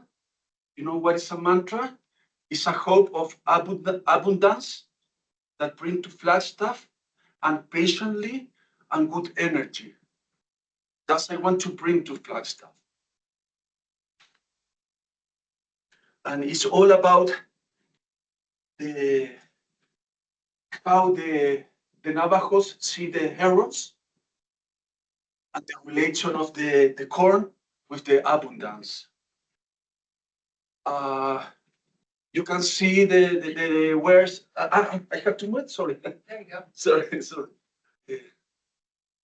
I don't. That's the wall. It's a big wall. It's beautiful, massive.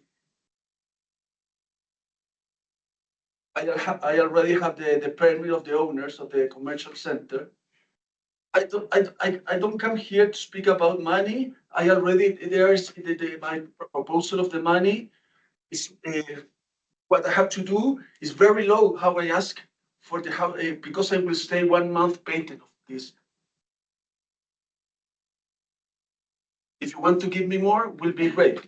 It's a low money that I will not win because I will be 1 month doing this and I will get exhausted.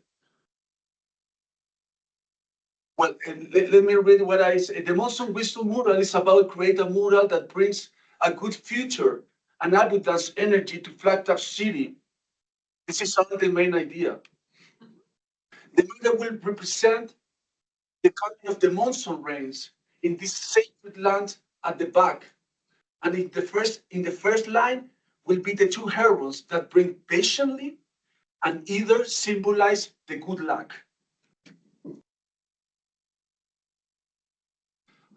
This is the email from the owners of the mall. Good morning, Paul. As the owners of Pine Grove Shopping Center, we are support your request to paint the mural on the north wall.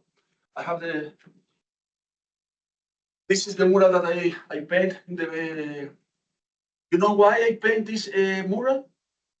Because my mother my father tried to figure out my relation with my mother because the relation was split. And my father invited my mother to the Grand Canyon. And they make me. My mother passed away 10 years ago, and I always say, my mother, Paul, we make you in a motel. It's funny. In the Grand Canyon. Because all the idea of the Grand Canyon comes, I believe that art is to be honest and be truth. It's not as about seduction. It's not about too flirty. It's about to be honest. And that's because, and that's it is, it's the best can do, whatever artist can do, to be honest. Hope you like, this is past murals. This is an inside mural that I done I recovered all around Baja California, New Mexico, California, Arizona. I painted in the last 2 years, almost 25 public murals. This is in Tucson.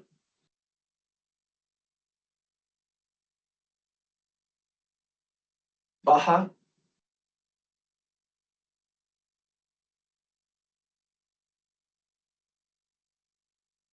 Hope we can do this. I'm very up to. Okay, nice to meet you guys. Thank you.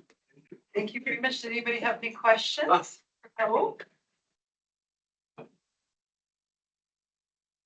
Oh, it's a perfect spot for it. Great spot. Yeah.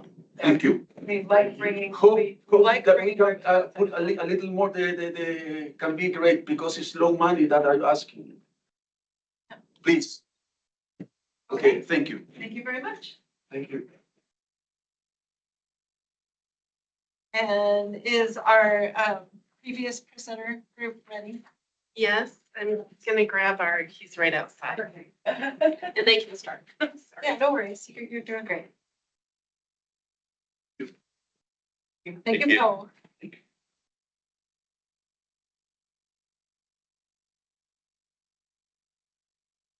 I know. Great. I'll raise your Real budget strong for right you. on top. For the energy, you get an extra. Yeah. We roll. Nice hair set of so. Yeah. Hi, guys. We've got two people listed and we have three people here, so maybe we can have some introductions. Yes, so we have two others. She's going to find him, but I'm more than happy to get started. So do we need to wait a second? It's okay. Okay. Come in and join. I'll share those people that are missing, but my name is Nicole Houston. I am the School Gardens Program Coordinator with Terra Birds. And we are all here today to present on our project, the Pollinator Pathway. This is a collaborative project between Terra Birds and the Flagstaff High School Native American Club. And so I'll give everyone a chance to introduce themselves, but again, I'm Nicole with Terra Birds. No, we were young, okay, much, no, Brent Elmer, young, behind much, but sorry, I just got back from another meeting, so I've been rushing around everywhere. Let me try that again.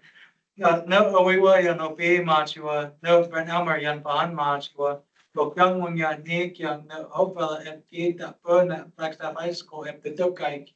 In a Brennan Elmer, young, behind much, in a Teresa Celestial, young, behind much, Hello, everyone. My name is Brent Elmer. I am the vice president at Flagstaff High School for the Native American Club. My Hopi name is Owewa, meaning useful. I come from the village of Hope Valley, Arizona. I currently go to school in Flagstaff High School. I am a senior. My dad's name is Brandon Elmer, and my mom's name is Teresa Sliss. And I am a resident of the Kinlani dorms.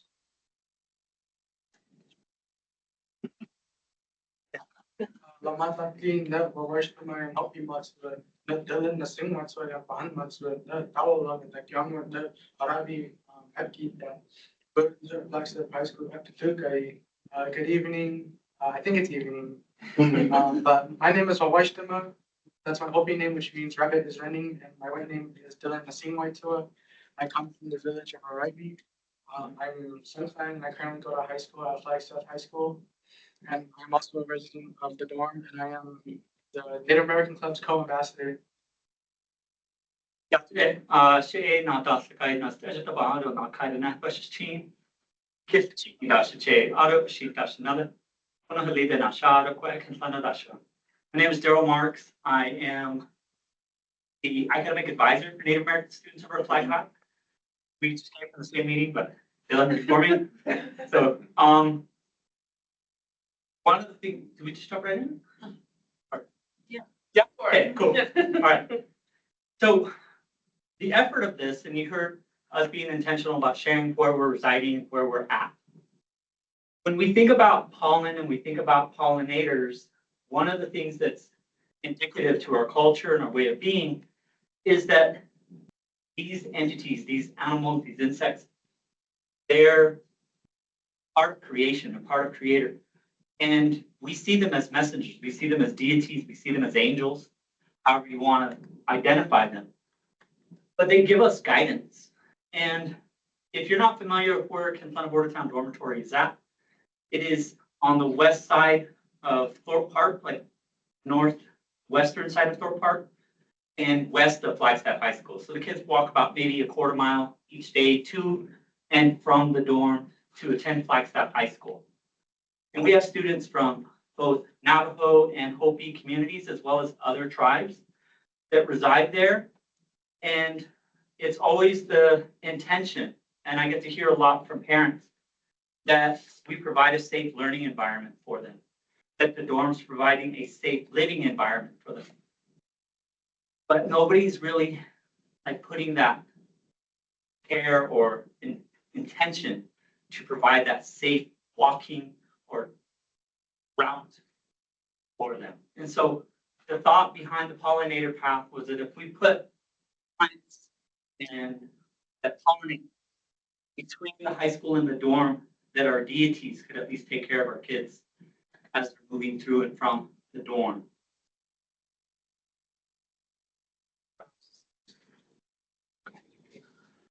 And talking about the significance, can you go to last? Yeah. Yeah.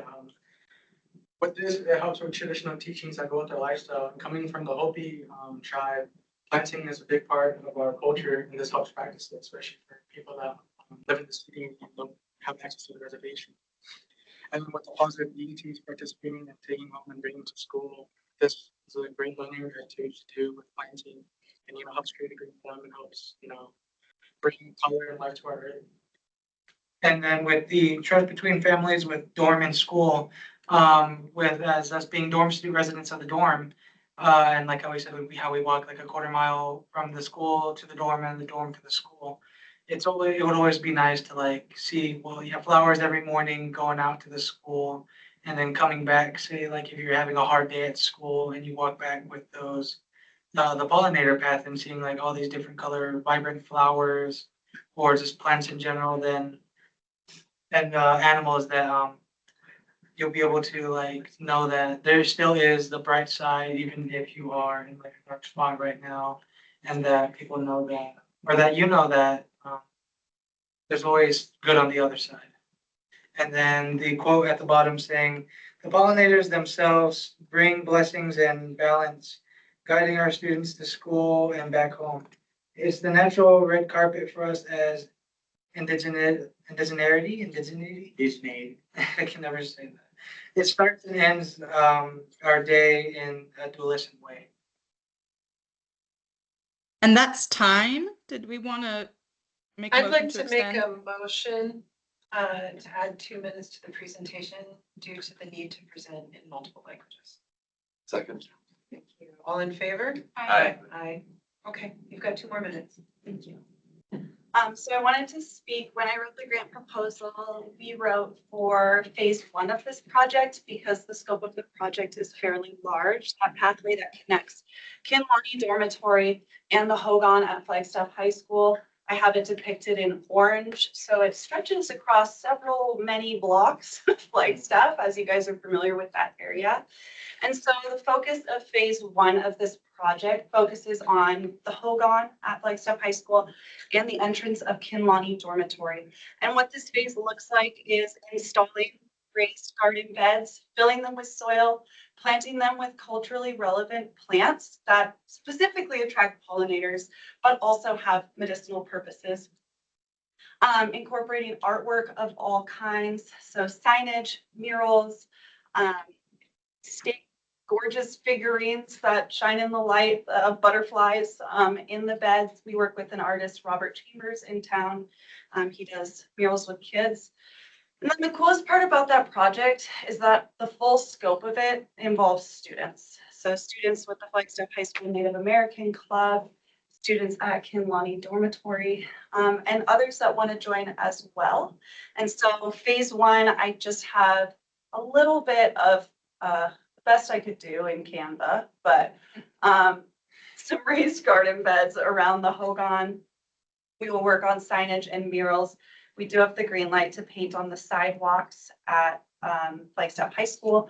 We cannot paint on the sidewalks at Kinlawny Dormitory because they have a lot of hoops to jump through with the EPA, and it seems like everyone's actually making them jump through a hoop to do stuff there. So, but we can do murals there. So we have the green light to do murals there as well. And so, yeah.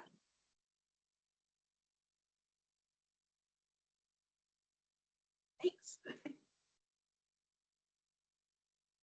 Does anyone have any additional question or any questions for this group? Since the budget is the garden beds, the soil, the plants, but then you're also talking about signage and mural, that's outside of the grant. Yeah, that was incorporated largely in the labor because of Robert Chambers. He works with the Terror Birds, so he's like a Terror Birds employee per se. So. I'm more out of curiosity than anything else. I recognize the dead plant, but what were the other plants that you guys are thinking about? A couple other plants that we can add are just like there's the sunflowers, it's just like basic plant, but there's also stuff like our Oasis flowers that we can grow. With that Oasis is a Hopi tea. And not only can we just have planting in like a natural area, but maybe we can also have like every so-and-so take them out, make a hoisi for the people, and then replant the flower. I have a bunch of that in that kitchen right now. Lovely. So, On the budget, you have 3,500 for labor. Is that going to Terra Birds or is that breaking down and getting separated? I'd be like Tara Bird's time working with the students and the artist cost. Okay. So, broken up over many sessions. Okay.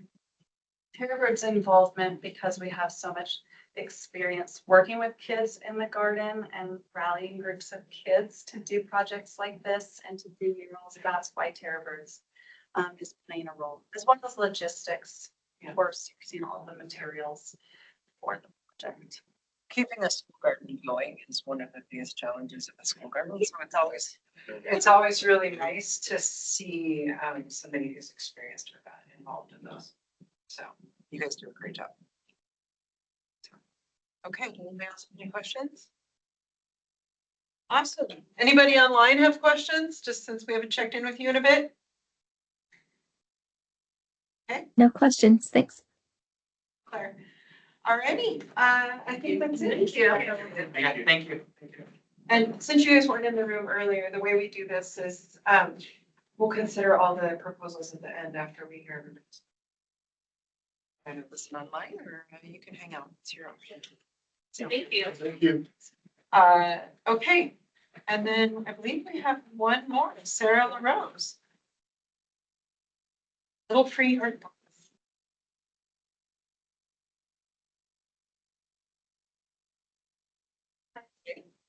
I have some stuff here. Is it okay if I?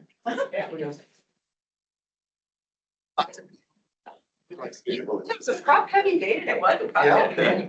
So I have a mock-up of my art box. that has the rounds.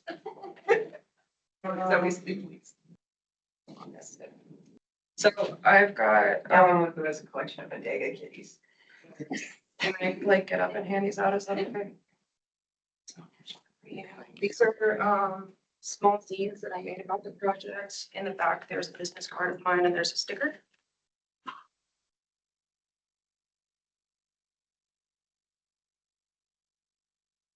This is very good by shining object. Don't charge. That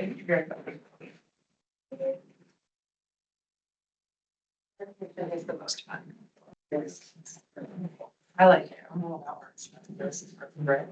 And I'll pass this around. It opens. It doesn't latch up. So,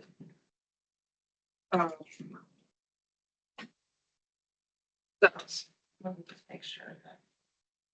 There we go. Excellent.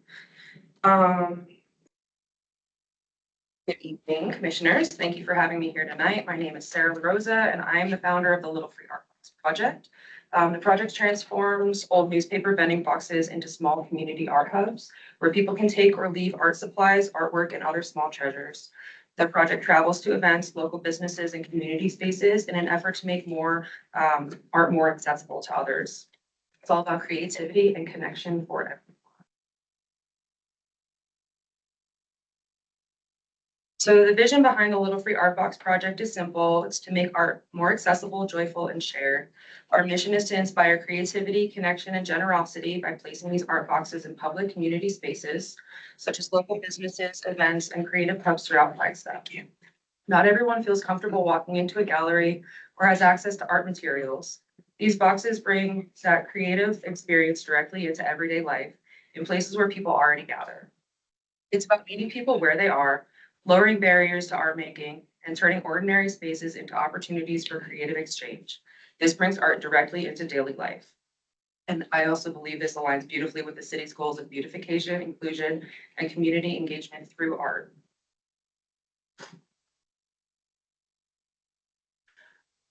Since launching, the Little Free Art Box project has shown how deeply our community values shared creativity. These photos show some pieces of art left in the boxes, as well as people using the boxes and creating at workshops. The photos here show not just people visiting and contributing to the boxes, but also coming together to create through free community-driven art workshops that are open to all ages and skill levels. People discover and leave paintings, collages, poetry, stickers, and materials that they can use to make their own art. It's an exchange of both creativity and opportunity, and we've heard wonderful things from our partners and participants. Flagstaff Hullabaloo mentioned that the boxes capture a bit of the spirit of Flagstaff, and the East Flagstaff Community Market remarked how individuals of all ages engaged with the project at their events. Through the Little Free Art Box project, we're building a culture of shared creativity where art becomes part of community life and not something separate from it.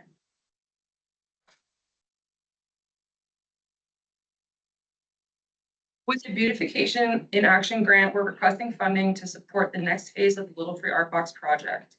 That funding will cover materials and supplies for restoring 3 current art boxes, refurbishing 3 additional boxes, and stocking all 6 boxes throughout the year. Storage and transportation for the 6 total boxes when they're not in use. Workshops and outreach materials to engage the public and promote creative participation. Market and community outreach to expand partnerships and participation, and artist compensation, as I'm the lead artist on this project, and I'll use part of the funds to support my time refurbishing and maintaining the boxes, as well as facilitating the community workshops.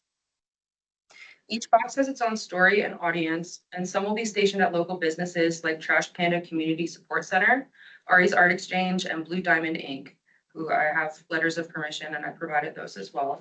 And others will travel to community events and pop-up spaces throughout the year. Together, these efforts keep the project alive, visible, and active citywide.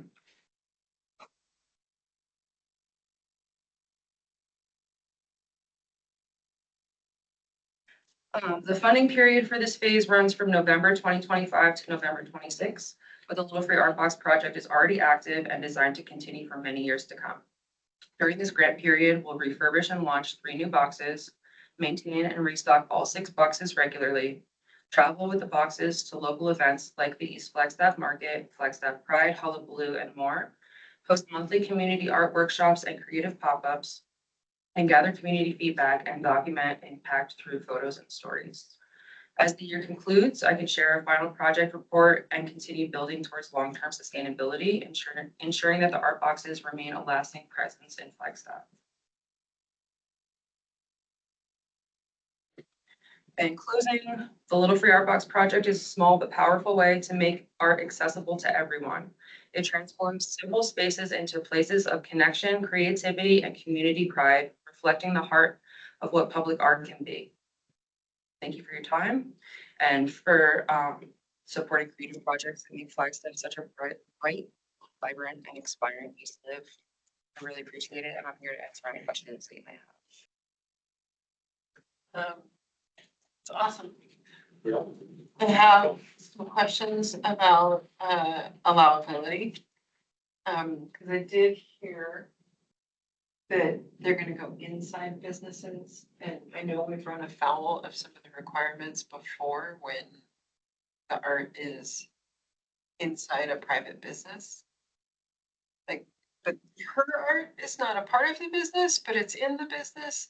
Like it feels like it's a little bit of a gray area, and I just want to make sure we're not going to run afoul of legal on that. Does anybody know? I'm thinking in particular of some murals that were proposed inside of a nonprofit. Yes. It depends on whether or not, like, if it's an event. I mean, how long is the art box there? I agree we need some more questions, more answers.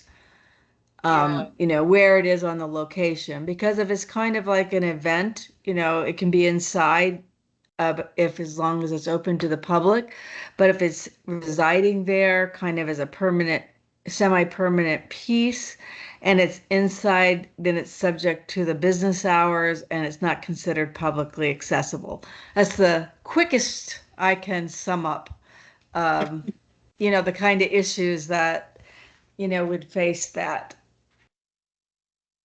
That's really my only question is it seems like, I mean, as an example, a performance is only publicly accessible while the performance is happening, technically. Right. But I know that we've run into this issue before with murals inside of places. And so I would say that one of my questions would be, I just want to ensure that if we're approving it, that it's allowed to happen, because it's a cool idea. So my thought behind it was to have them more semi-permanent, maybe for like a month span at a time to be able to kind of move them around. And so I have one at Trash Panda ripped right now. It's located outside, so it's accessible. It's right outside of her building. So I'm open to things like that as well. I'm very open to shifting them around and moving them to where they can be most accessible by people. And I personally like the idea of being able to have them semi-permanent and still travel to different spaces. Yeah, yeah. So that's my only question really is just making sure that they're compliant with the grant. Are there any concerns about if they are outside that they might get damaged by weather or they may get stolen? They're pretty heavy. And I would really hope that nobody would steal them. And Fill the bottom with bricks. so I do have, one of them has, bricks this little There we one go. has bricks that I put inside of it to weigh it down. And then another one has a slab of cement built into it already, so it's pretty heavy. I use a hand truck to move them around and multiple people to help me lift them. And that's time for questions. Okay. Awesome. Does anybody have any additional questions? Do we need to vote on more time or are we good? I think I'm good. No. Okay, thank you. Thank you. Oh, yeah, don't forget your tiny box. It's awesome. Michael will steal it.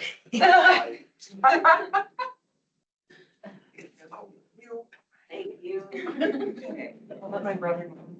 It's a 3D printer. I know, there's so much fun.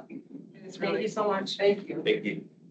Okay, and I believe that that is the end of our grants. Good job. So many fun things. Cool. Sorry. Okay, so you have a lot to consider.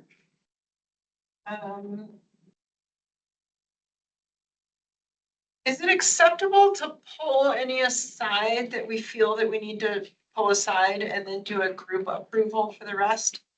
And do we need to eliminate anything via budget? Like, is there a budget limitation on these?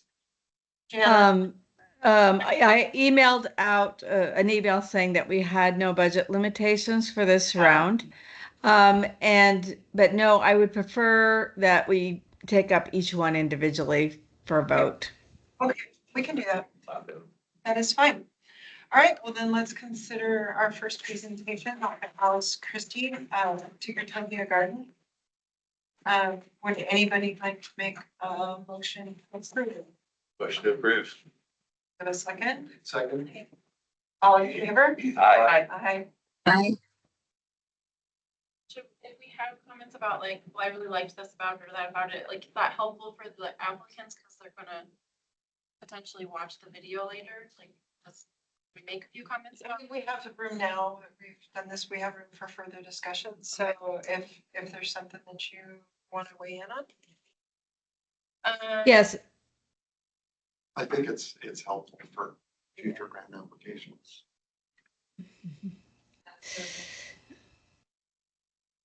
Did you want to weigh in on Dr. Christie's? I just wanted to say for Tinkertopia, something that really stood out to me was the potential to work with Southwest Behavioral. I'm really glad that that was on her radar and that she's aware of that. To have that. Cool. That one, were there any against? Do we need to redo that vote since it was disrupted? No, it's okay. But please ask for the discussion going forward before the vote. Okay, so is there any discussion on Amanda Black, Culture Connection? Culture Pilot Festival? No discussion? Okay, does anyone want to make a motion? Motion to approve. Second, okay, all in favor? Aye. Aye. Anyone against? I'm abstaining. Okay. Michael, you're recusing. Yes. Yes. And Michael had to leave at 5:30, so he's no longer in the meeting. And then just checking in with him. So, alrighty, all in favor? Aye. All against? None. So, okay, perfect. Flagstaff Junior Academy, Lauren Mitchell. Does anybody have any discussion on that one? I'm excited. It's a really excellent location. I think we'll So- give them, they have a lot of boxes. They do. Yeah. They do. Okay, I'll make a motion to approve that one. Second. Okay, so all in favor? Aye. Aye. Against? Against. Okay, motion carries. And then, Dawn Tucker, Flagstaff Shakespeare Festival, Doors and Mural. Anybody want to make a motion? Or, oh, wait, This one, is there discussion? I think that, like, I like these doors here. Seems like it could be in the future, like, could be weird. There could be definitely other proposals that wouldn't make as much sense. This one feels like it's an aesthetic improvement, Yeah. and I like that she called out that she was not charging us for contractor time. Yeah. And other construction, because we do not want to get into the business of building improvements. No, like, this one is great, but I feel like I there don't could think- definitely, like, if people say, oh, if they just hear around on the streets, oh yeah, the VPAC paid for new doors. Yeah. I think if you look at I the think it could be- written application, it's very clear Yeah. that we're not covering cost of doors. In like full cost. Oh, well, We're covering $3,200. Yeah, but it's not like. Oh, yeah, but I'm Yeah. still saying, like. Yeah. It's still a slippery slope. I Yeah. It agree. is, yeah. The current doors are ugly. Oh, yeah. The 3 Rs. So. Yeah. full I front wish we entrance. had gotten a photograph of it, from the outside. She put one on her presentation. Yeah. It wasn't in the, Yeah. what we got, but Okay. it was there and it is, You can get it on Google Maps too, that's right, I Yeah. looked it up. it I is, saw the photo from the inside. But Yeah. Yeah. So there, No. not from the outside, it wasn't indoor. it's pretty clearly a beautification. Yeah. Absolutely. Right, so, So that said, I'll make a motion to approve. Second. though technically beautification is an art, I don't know. We're going by the definition of beautification. I will second. All in favor? Michael Overlock seconded. Oh, Michael seconded. It's too late for me to second. Well, I mean, the 3 of us are today anyway, so. All right, yeah, so all in favor? Aye. Anyone against? And that moves us to Dr. Danielle Adams and the Flagstaff Dark Skies Coalition. Is there any discussion on this? I think it's so fun that they are doing this. Yeah. And the expanding beyond the original concept. Yeah. Yeah, It was fabulous, the first one, and I'm glad they've got rain dates built in for those July and August days. Yes. So. Yes. I also I don't know if they can convince the moon to come back though for those days. it was also a really well done proposal. Yes. Yeah. It's a really strong proposal based on an already successful model that was just talk of projects that. It was, Yes. it was. Yeah. There's no question that it That's was a so successful bad. model. So I will make a motion to approve that one. Second. Go for it. Oh, it's like a race. I love it. All in favor? Aye. Great. Anyone against?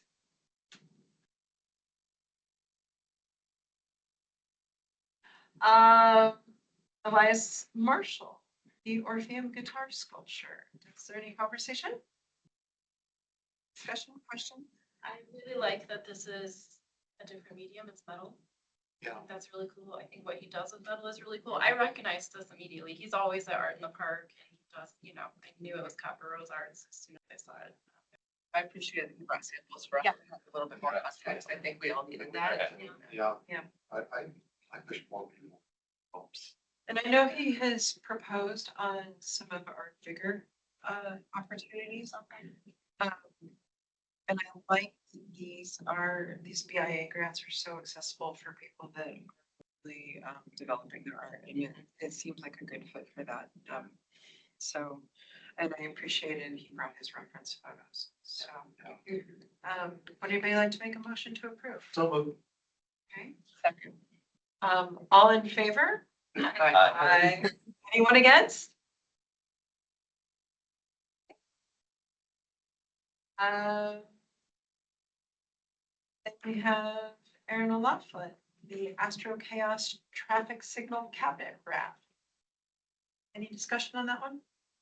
I just was wondering if I could get some clarification on something. I'm sorry I'm being the talkative one. Oh, we love it. When I had my year evaluation with Janet and Dave, I was encouraged to talk more, so I am. Telling on yourself. I know, right? No one ever encouraged me to talk more. Usually I am not encouraged to talk more. It's a new experience for me. I'm glad you are. I'm sure they will regret it. So the way that this one came about, this is a City of Flagstaff owned traffic cabinet. Is that correct? I believe so. Is that correct, Ye- Jana? Yes, it is.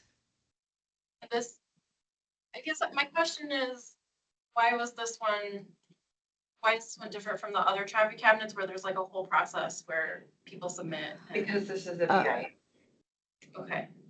So you Yeah, can either. Go Right, ahead. and I want to make clear that we did discuss at the meeting where this artist was the runner-up, that staff was going to encourage or make available the opportunity for a BIA grant.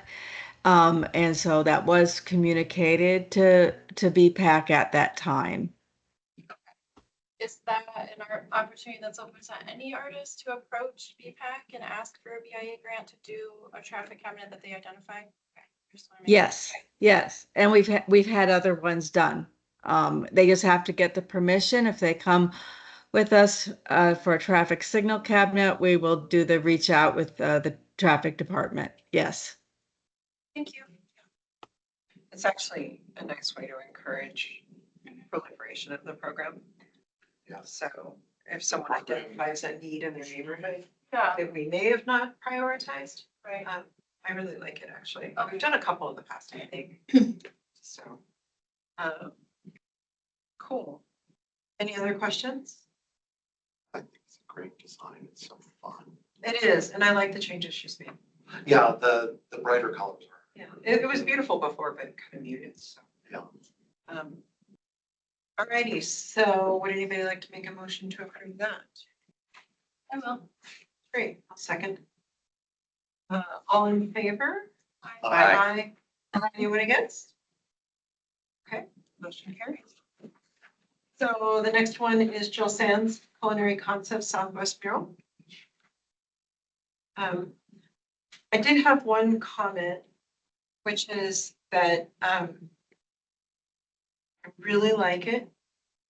I'm a little concerned about the impermanence of a shed structure, but it doesn't really make sense relative to other impermanent art. So I'm not sure if that's a fair consideration on my part.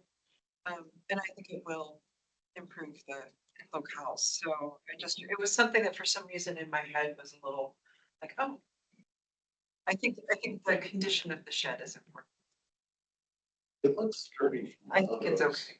Yeah, and right now it definitely is an eyesore compared to the rest of the. I agree. Checking out. I agree. So, And she did a beautiful job. she did. It's a great design. It's nice to see, it's nice to see people coming back. Yeah. So, would anybody like to make a motion to approve? Is there a second? There's a second. All right. All in favor? Aye. Okay, anybody else? Motion carries. All right, Joe Rohrbacher and her mural at the Crown. Any conversation? Questions? I love the collaboration with the Flagstaff Shelter Services for the right spot. I really appreciated that context. But the story helped a lot. Yeah. It again would have been a little trickier, maybe. Though I'm not sure if a shelter is considered always open. It might be. So it might have been just tricky on the interior of the Huntington location. But it's nice because if it's at the ground, it's always there. It's easy. They're closed during the day, just so you know. Yeah, but the outside is. No, not the outside. So, okay, so, any other questions, concerns, discussion? I also really like that the color palette matches the Crown logo. Yes, it does. That is nice. Yeah. That's a good point. So I noticed that too. All right, anything else? Anyone want to make a motion? Second. Okay, all in favor? Aye. Aye. Anyone against? Okay, motion carries. Then we've got Manny Hernandez and the Downtown Business Alliance and the Muses Mural in Camber. Any questions, conversation? I think it's great art. I think it's beautiful. Such a great spot. It needs Yeah. it. Yeah. I like it, but what do they mean by they're gonna put it on paint? Like, I just don't confused about. I think she intends to paint it. It's a Painted on painted brick. Is it brick? That was my question, is what is the surface? So it's like a stucco. Yeah. Okay. It's a paint friendly surface. Okay, that was my big. That was my first question. We had the whole thing about the other one and it was falling down and it wasn't gonna last. Yeah. That's what I've been hearing. Okay. Cause I think it's been newly, sorry, I'm right there all the time. It's been newly done, that wall. I think so. It's in good shape. It was painted.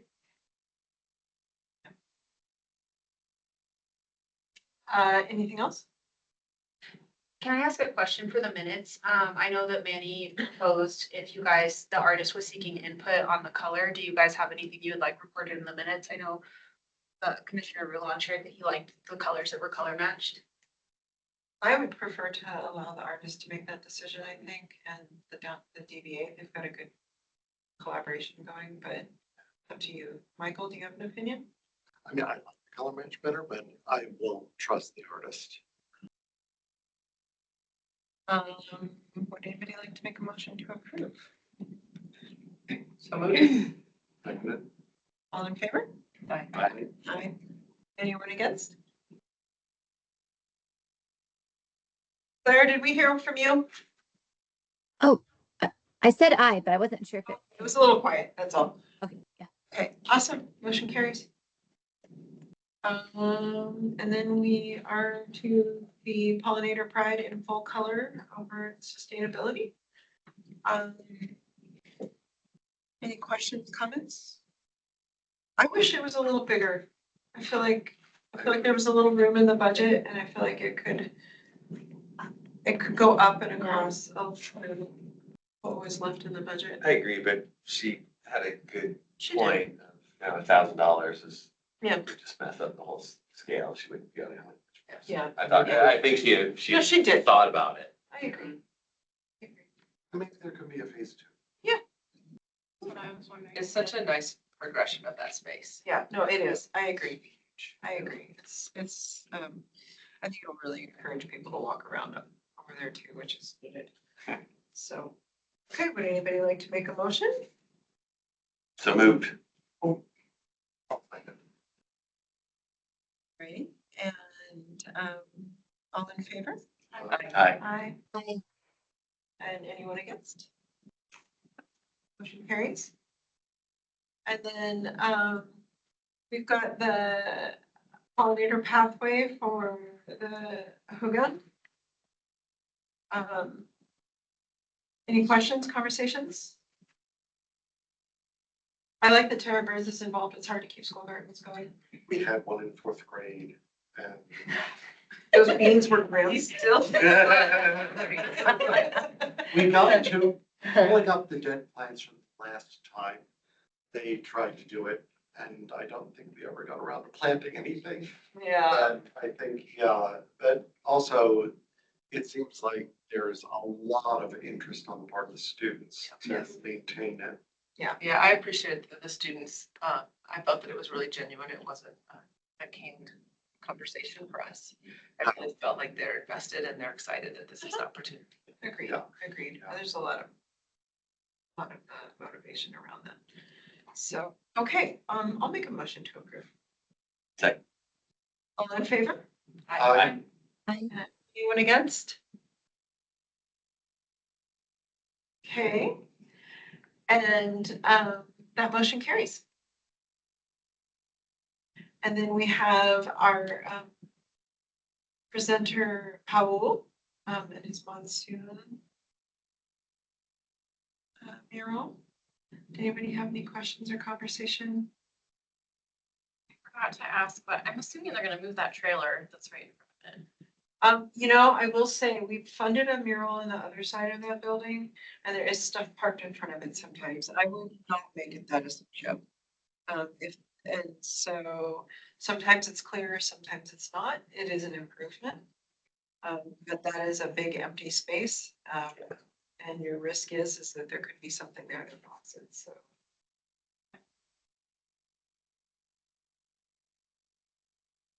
Any other questions or comments? I have a random question comment. He made a comment and he shared with us that the birds represented within the Navajo culture here. That was new information to me. Did we, are we confident in that? Do we need to comment on that? I don't know enough about Navajo culture to second guess it. I just always want to be thoughtful and respectful that we're not. We run into this question very, very frequently. And the question is I would say two-part. What I was gonna actually ask is if we could have a quick consult with Rose and maybe make this dependent to a consult with Rose. To make sure. Well, I would have one comment. Is there anything in the mural itself that makes that claim? Well, that was gonna be my second comment. And then is the assertion of it, are you depending upon that for actually approving the mural? Would you approve the mural without that comment, I guess, is my, question. And we don't do information per se. We would not, we do put things in our public art mat digitally. We update that, a couple times a year. And we would certainly vet any language about that with the Indigenous Initiatives Administrator. We wouldn't put any such claim out in the public.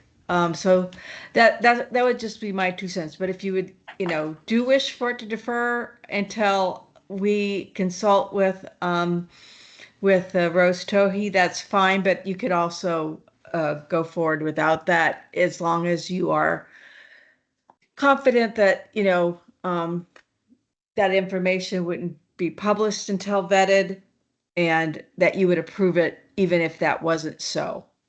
Yeah. So that was going to be my second comment, was the mural itself. Like if we really consider it and we look at it, I do think that it has enough specific references in it, in particular that looks like Grand Falls to me. I'm not 100% sure that it is in the center there, right by the. I thought that was the monsoon rain and Is that monsoon Yeah. or is that Grand Falls? Thunderstorm. Okay. It was a thunderstorm. Okay, so see, it's interpretation really. So I think, nobody owns rain, corn and herons. Yep. So those are probably okay, but we have in the past with things like this where we've had some questions, we've made it contingent upon a review by the Indigenous representation here in the city. I think just to Jana's make sure. comment that there's nothing that we're posting that makes claims towards, there's no writing, And there's also. I feel more confident in that regard. This is my first journey of doing this, so I needed to ask. Yeah, no, it's important. And it's definitely something that we think about a lot. And the other part of it too is that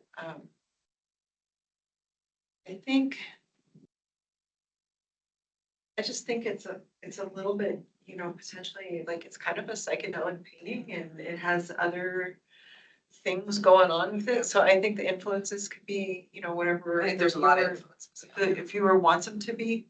The only thing that gives me pause is the fact that there was recently that incident with the coyotes. I was just gonna say, but maybe we need And to ask also- about herons. And also the fact that the artist is extremely enthusiastic about telling people this, so Yes. even if we don't put it out there, the artist is gonna put it out there. Yeah, I'm not entirely opposed to what you're saying. Janet, is it possible to make it, contingent Yeah. on you? Yeah, vote? if you would like to make it, you know, contingent upon staff vetting this with the Indigenous Initiatives Administrator, Yes. that would be acceptable. Yes. I think that is probably the appropriate path. So, would anybody like to make a motion to approve this contingent upon review by the Indigenous, what is the full title, Jana? Administrator of Indigenous Initiatives. By review by the Administrator of Indigenous Initiatives.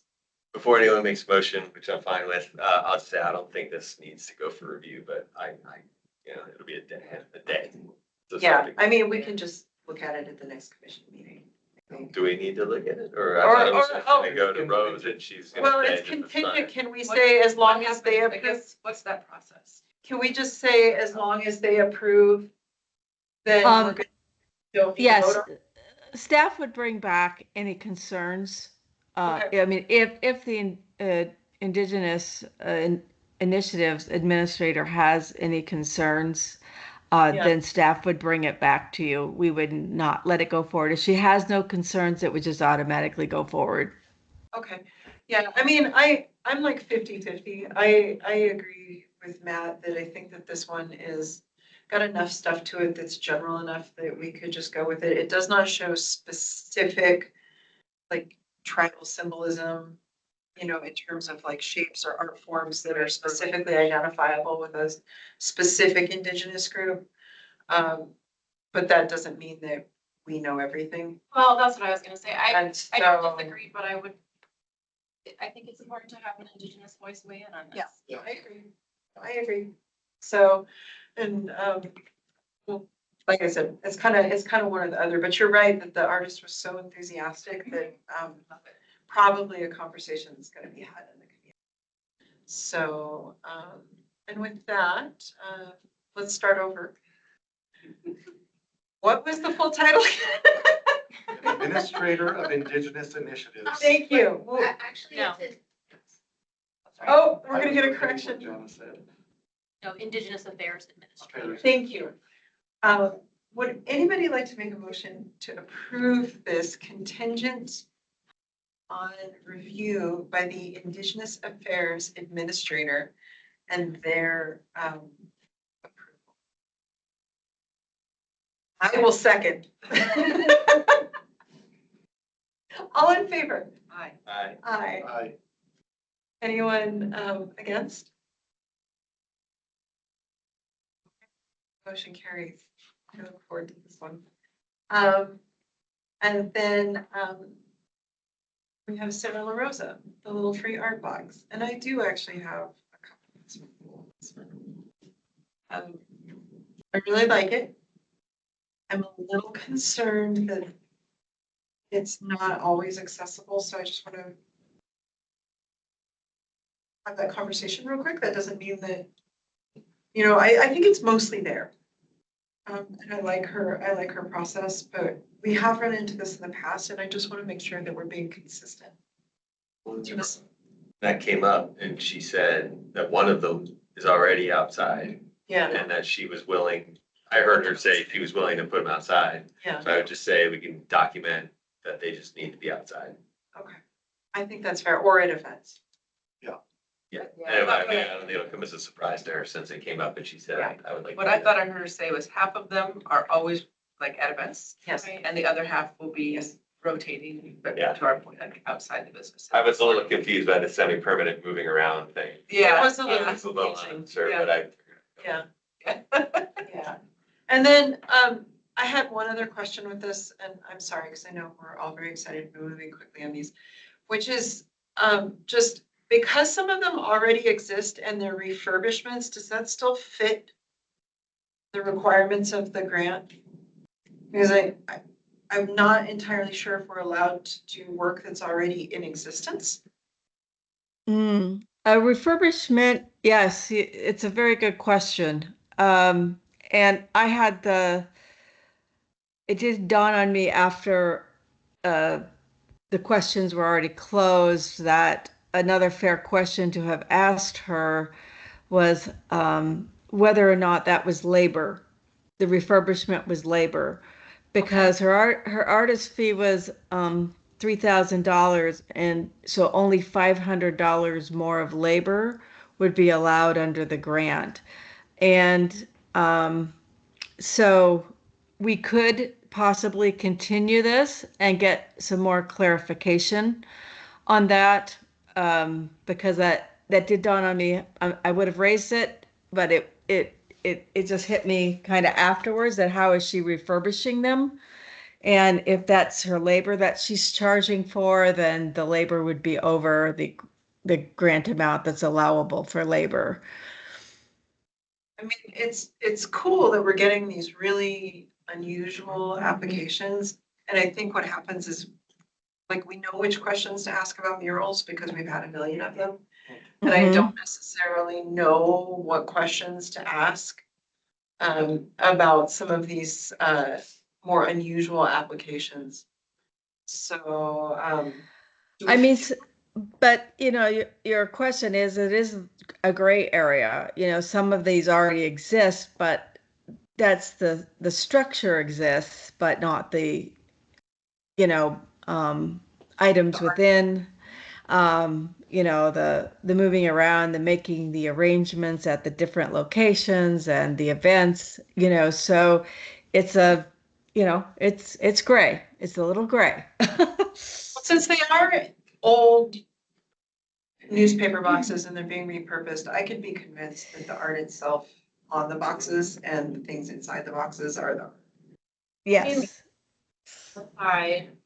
You know, we did approve a door replacement because the doors are in bad repair. We've had projects before where we like the one out at the airport, we fixed that one up when it was really, like, where is the line? Well, the airport was art that was owned by the city, and it's not a BIA grant, so it's not subject to the BIA rules. The doors, I would argue, were a part of a beautification project, not that we were replacing them because they were in disrepair. You know, so I mean, whether or not they lock or are secure is not really our business. It's whether or not it improves the, you know, uplifts the spirits, whatever Dave says. So exalts the mind. I think these doors are more likely to exalt the mind. So. Yeah. So does refurbishing an art box exalt the mind? I think it might. Yeah. I feel like it would. I think so too. I think Michael had an exalted mind experience with just. Yes. Yeah. Clearly. For the record, that quote comes from